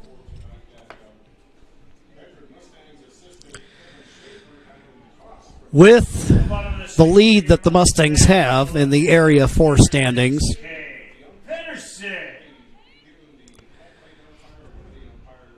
there's enough separation right now that wouldn't cost them the lead, and then but they've got coming up here. Tomorrow's game will be a non-league game with Lewiston at 6:30.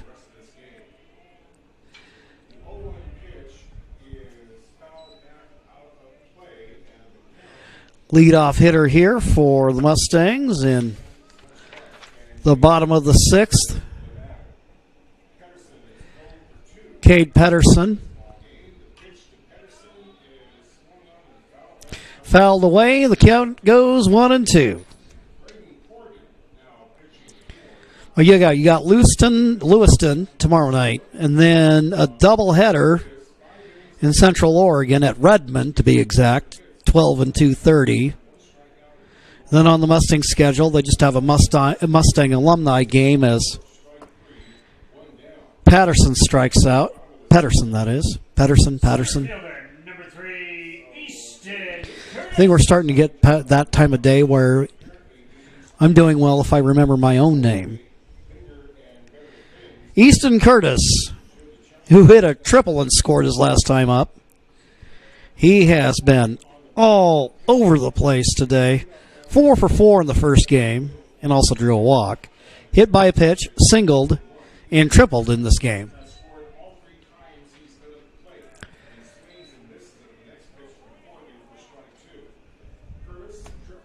Curtis, behind in the count, 0-2. And again, in the ball game is Braden Corrigan, who changed positions. Swing and a miss. Strike 3. You don't see that often from Curtis. Well, on the upcoming schedule, like I said, on Saturday, you got the Central Oregon doubleheader.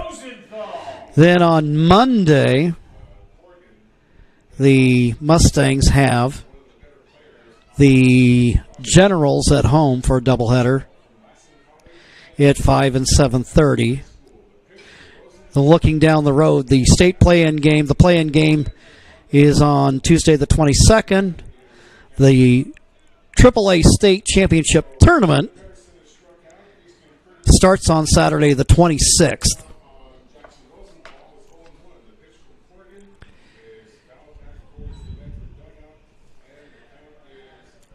Rosenthal, the hitter, with 2 gone.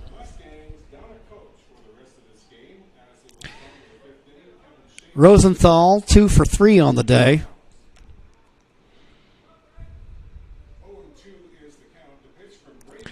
0-2 pitch, swing and a miss, and Corrigan strikes out the side.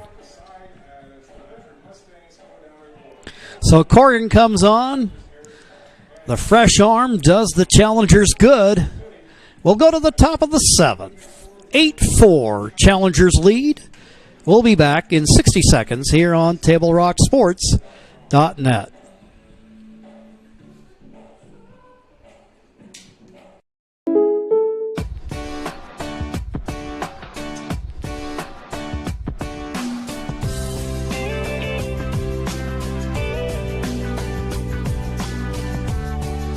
Combining your home and auto insurance could save you time and money. And who doesn't like that? Want surprisingly great rates on auto, home, and life? Now's the time to call State Farm agent Rory Wold in Medford. Like a good neighbor, State Farm is there. This has been my profession for 30 plus years now. I really love my work. We try to source as many ingredients as we can, as local as possible, like local fruits and vegetables. We have a menu like you would find in any nice restaurant. We don't make it until you order it, so everything will be coming out fresh. We do have wonderful desserts here as well. Every day you have 5 or 6 options as far as the fresh dessert go. People are bringing their friends and family and wanting to show off what we have here to offer. Come take a tour of Twin Creeks and meet our award-winning Top of 7. Well, you know, no lead against the Medford Mustangs is safe. Eugene, opportunity here. No lead is safe, and Challengers are well aware of that. And here, Braden Corrigan, who started the game as a catcher, moved out on the hill, and Line drive, hit the second. Keegan Painter there. I tell you what, if they gave out gold gloves in American Legion ball, Painter would definitely be one of my guys to be on that team.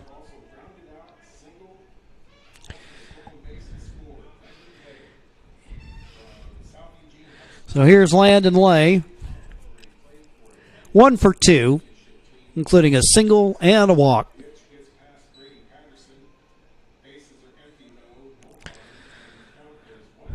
One and 0.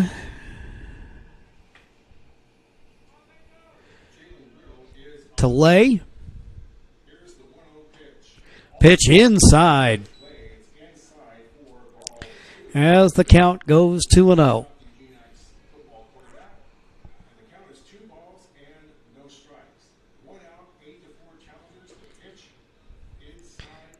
Pitch once there, inside.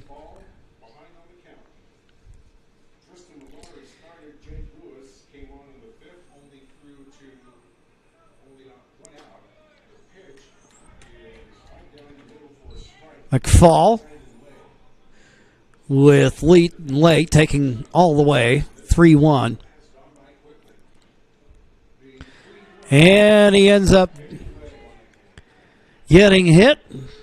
And on board he goes. So the Challengers get a runner aboard with one gone. And here's Jalen Riddle.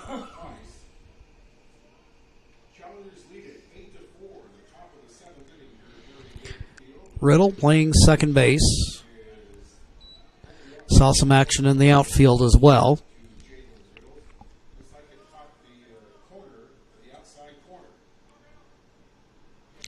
0-1 pitch on the way.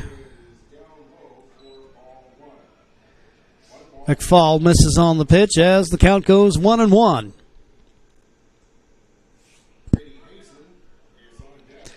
One on, one out. Top of 7.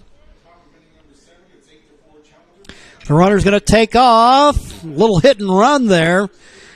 And a slide into third. Lay. So Riddle hits the single. Lay took off well before the contact. That definitely had the look of a planned hit and run play. Don't see a whole lot of those. John King.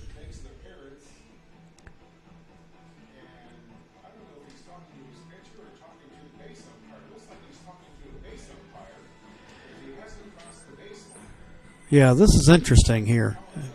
King didn't cross the line. I think he was checking to see how many visits he Ah, had. we're kind of speculating here what may have been happening there with King not crossing the chalk line there. Perhaps one possibility is the fact that he wanted to check and see how many mound visits he had. Because you got a limit on those before you have to lift for another pitcher. Runner takes off. So you got Riddle at first, Lay at third, and Hazen, who walked in his last at-bat, at the plate.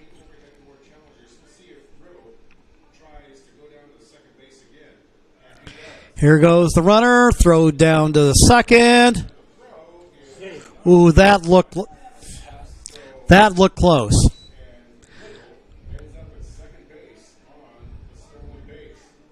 But the infield umpire is going to rule that a stolen base, that he is safe.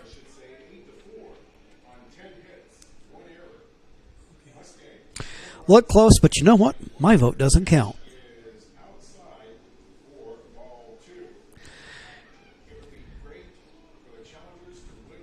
Pitch will miss, and 2-1 count. Pitch off the plate. Count goes 3-1.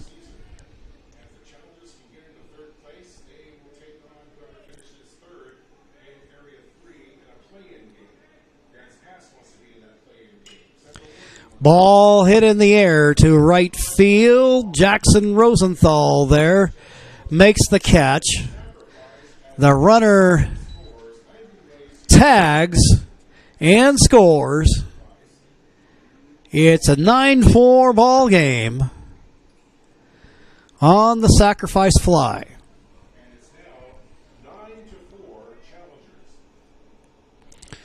Third baseman, number 24. So Hazen drives in the run.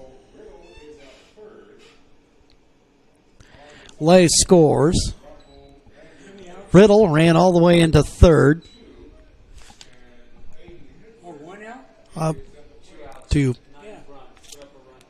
Oh, I thought. Yeah. That was a second out right there.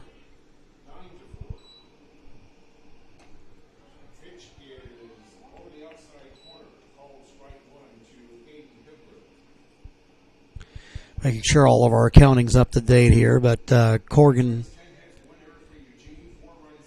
was the first out of the inning.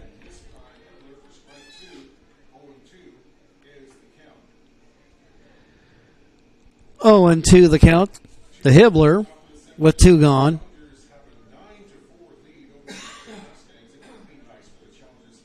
Pitch outside. Count 1-2.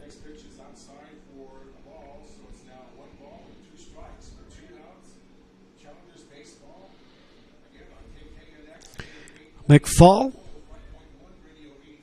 third pitcher of the day for the Mustangs. All of his work this year has come in relief, and actually with a .63 ERA, he had the lowest on the team coming in.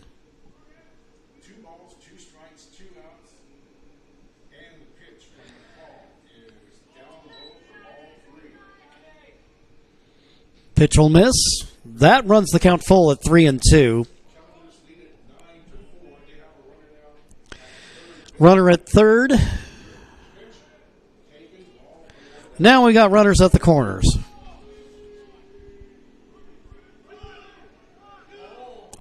And then he decides he's going to try to get a little bit more.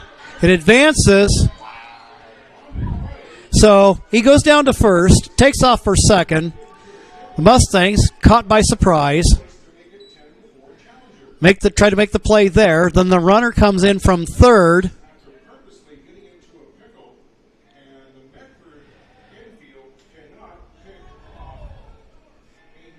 And so now it's a 10-4 ball game. Left fielder, number 2, Chase Hartley. Well, what can I say? It's been that kind of game.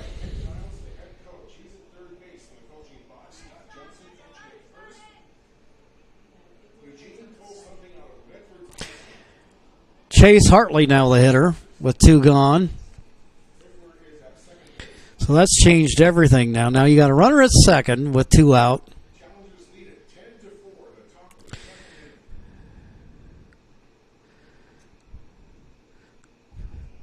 Clever little bit of base running there by the Challengers. Now Brett Wolf.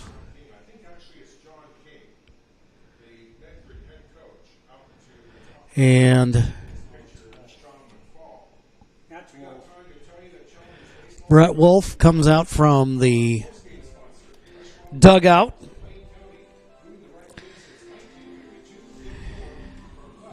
So it looks like we're going to change things up here.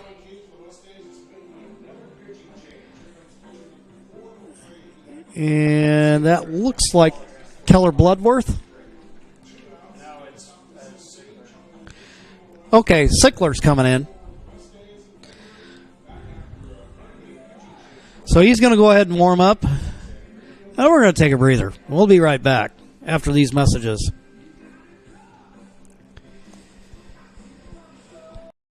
For over 50 years, each day has started with a smile, a helping hand, and a promise to be there when you need us most. Delivering on that promise are our hard-working, dedicated employees. At Sherm's, we're proud to be an essential part of our community and look forward to keeping our selection, quality, and value where our customers deserve for many years to come. Sherm's Food for Less and Thunderbird Market. It takes meticulous planning,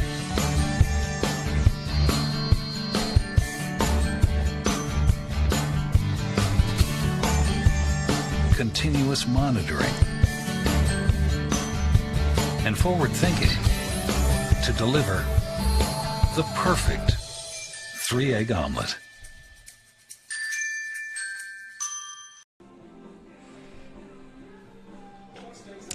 Well, a new pitcher in the game, Grady Sickler, comes on as the fourth pitcher of the game for the Medford Mustangs.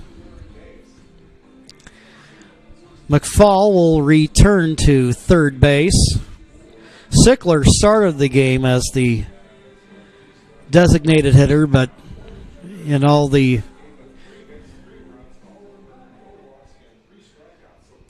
changes along the way on the night, now this is the third position that Sickler has been in. 10-4 ball game.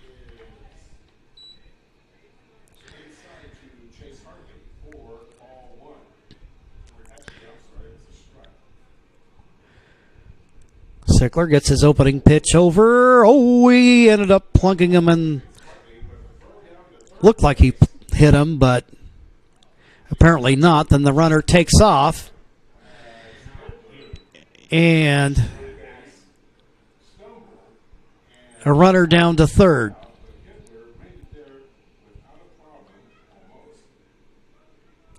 So obviously that did not hit him.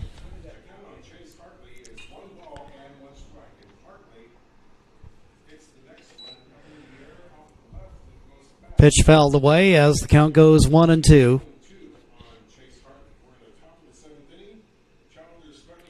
Top of 7. And little dunker into left field, base hit. It's an 11-4 ball game. Well, if you're a Mustangs fan, when it rains, it pours.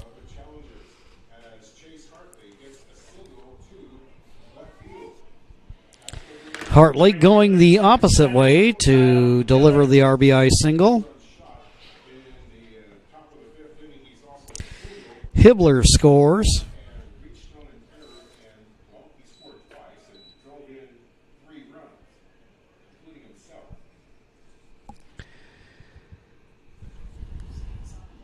Kyle Miller, the hitter.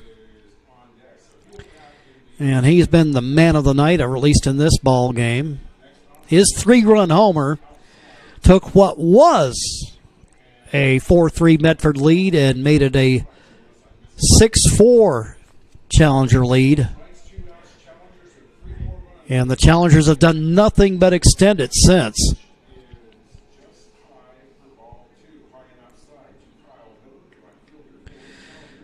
Sickler behind here, 2-0.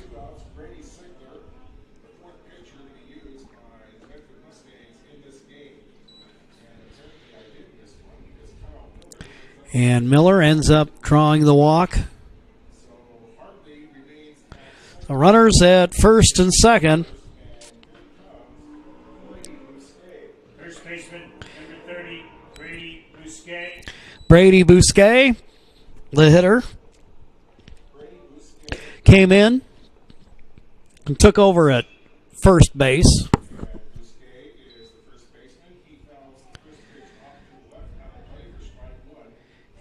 He came in the game after Coach Niles brought Corrigan in from behind the plate to pitch and then moved Gold from first to catcher.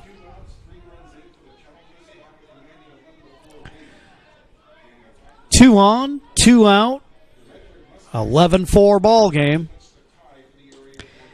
Pitch way inside as the count goes 2-1.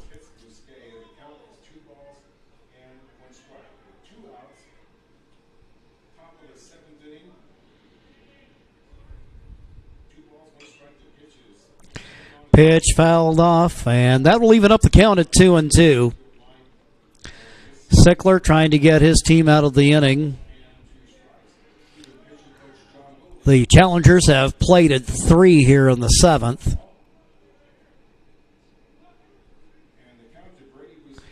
Mustangs have been quite offensively since the 4th.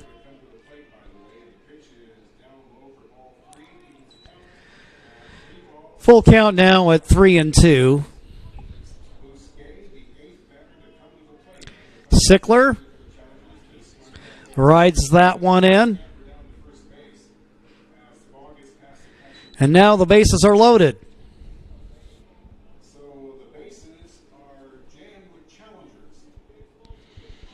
So Bousquet gets aboard. Catcher, number 10, Caden Gould. So you got Bousquet at first, Miller at second, Hartley at third, Caden Gould, the hitter.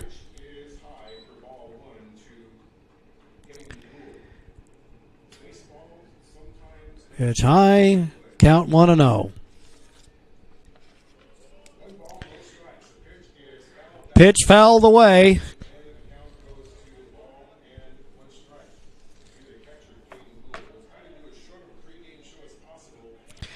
And that will even up the count at 1-1.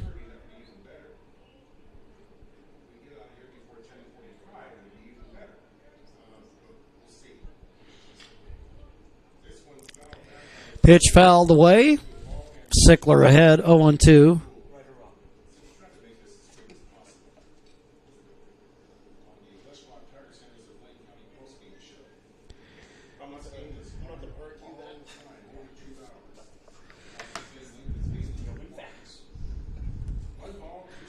Bases loaded, 2 out, and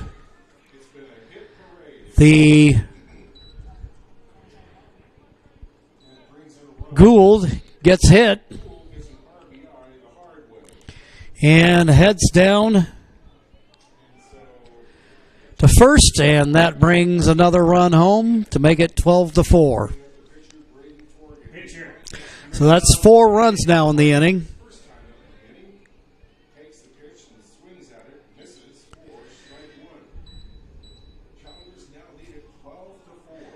Corrigan on the day, or on the game, struck out twice, but singled, and then popped up the second to start this inning. So this is the second time that the Challengers have batted around in this game. Pitch fouled off to the right.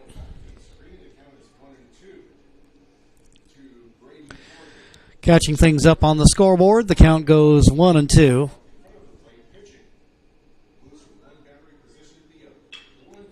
Ball hit in the air to center field. Easton Curtis makes the catch. The Challengers score 4 runs in the inning, and they're up 12-4. The Mustangs with one more opportunity right after these messages on TableRockSports.net.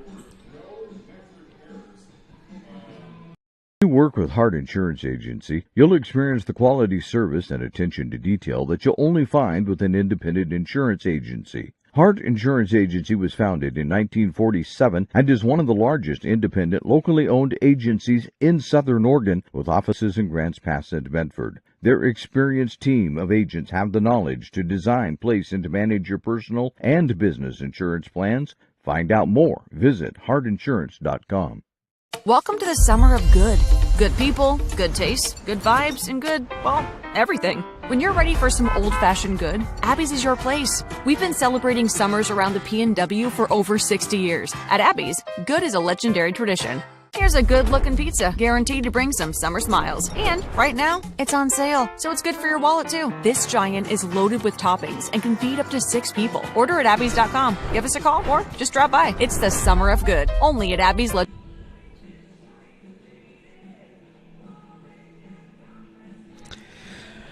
We'll go to the bottom of the 7th. 12-4 ball game.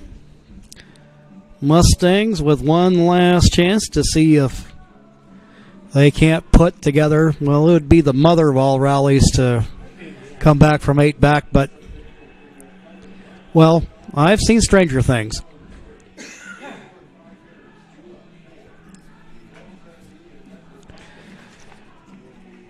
Oh, Braden Corrigan will continue to work for the Challengers, and what seems like an eternity ago, he struck out the side in the 6th.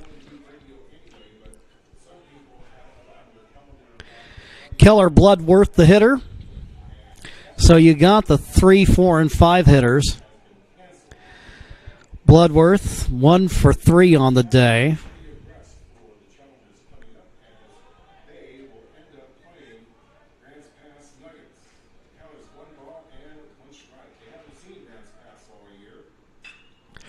Ball hit in the air to center field.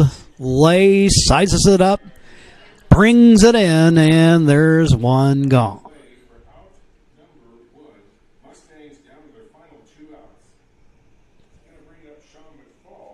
Third baseman number 18, Sean McFall. Sean McFall played third base, pitched a little bit, and back to third base. He's 1 for 3 on the day.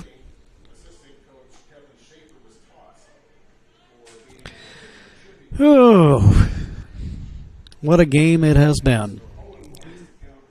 It was now a bouncing ball hit down to third base, throw across the infield in time. Hibbler with the laser throw over to Bousquet, and there's 2 gone. First baseman number 25, Kellen Willer. Here's Kellen Willer, 0 for 3 on the day. Popped up the third in the first and has flown out twice.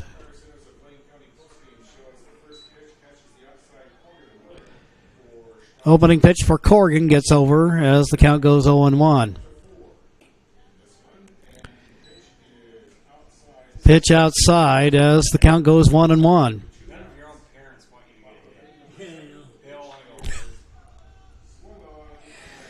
And this pitch fouled away, and that's going to end up way down in the area where, well, it's beyond the bullpen. Count 1-2.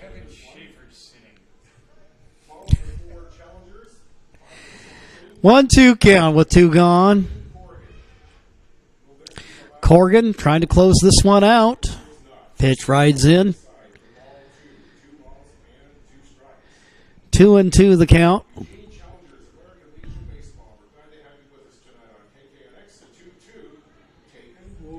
Pitch low, and now that's going to run the count to 3-2.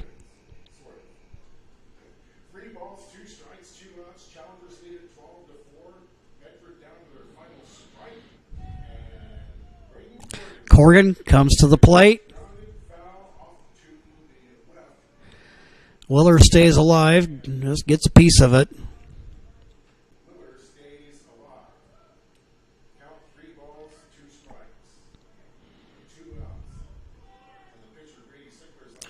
Payoff pitch. This one fouled over in the bullpen. Count goes and remains at 3-2. Payoff pitch, and Willer draws the walk. First walk issued for Corrigan. Corrigan came on in the 6th inning, and he's been money ever since. Here's Grady Sickler. And now pitch gets away. Throw down to second as the runner takes off. But Willer gets there in plenty of time on the passed ball.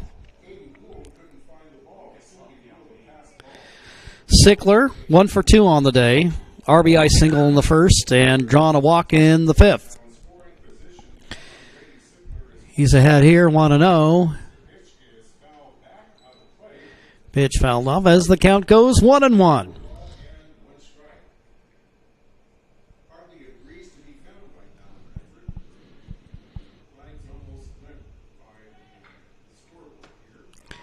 Pitch inside. 2-1. The Mustangs looking like their 14-game winning streak is about to come to an end. You'd have to go back June 30th, the loss to the Roseburg Doc Stewarts was the last defeat. Thus far in the season, 2 of their 3 losses have come in league play.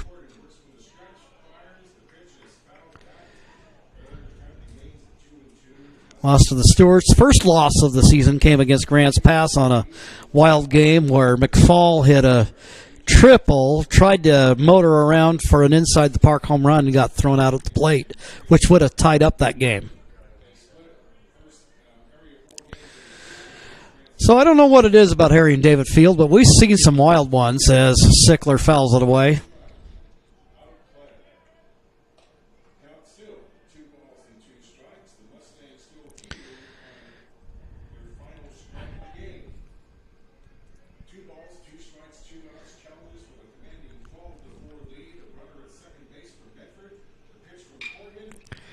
Pitch drops in for a base hit.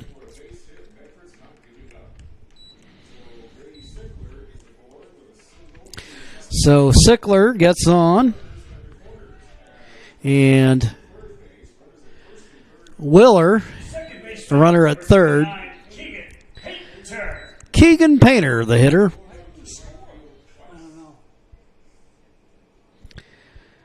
Oh for 2 with a walk.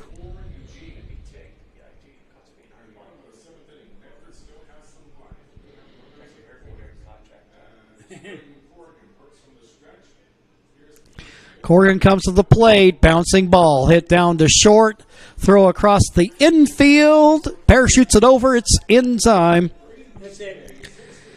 And in Area 4 competition, the Eugene Challengers pick up their 4th win of the season. It's been a frustrating season for them, beset with injuries, a big one to Brock Johnson earlier, and I only imagine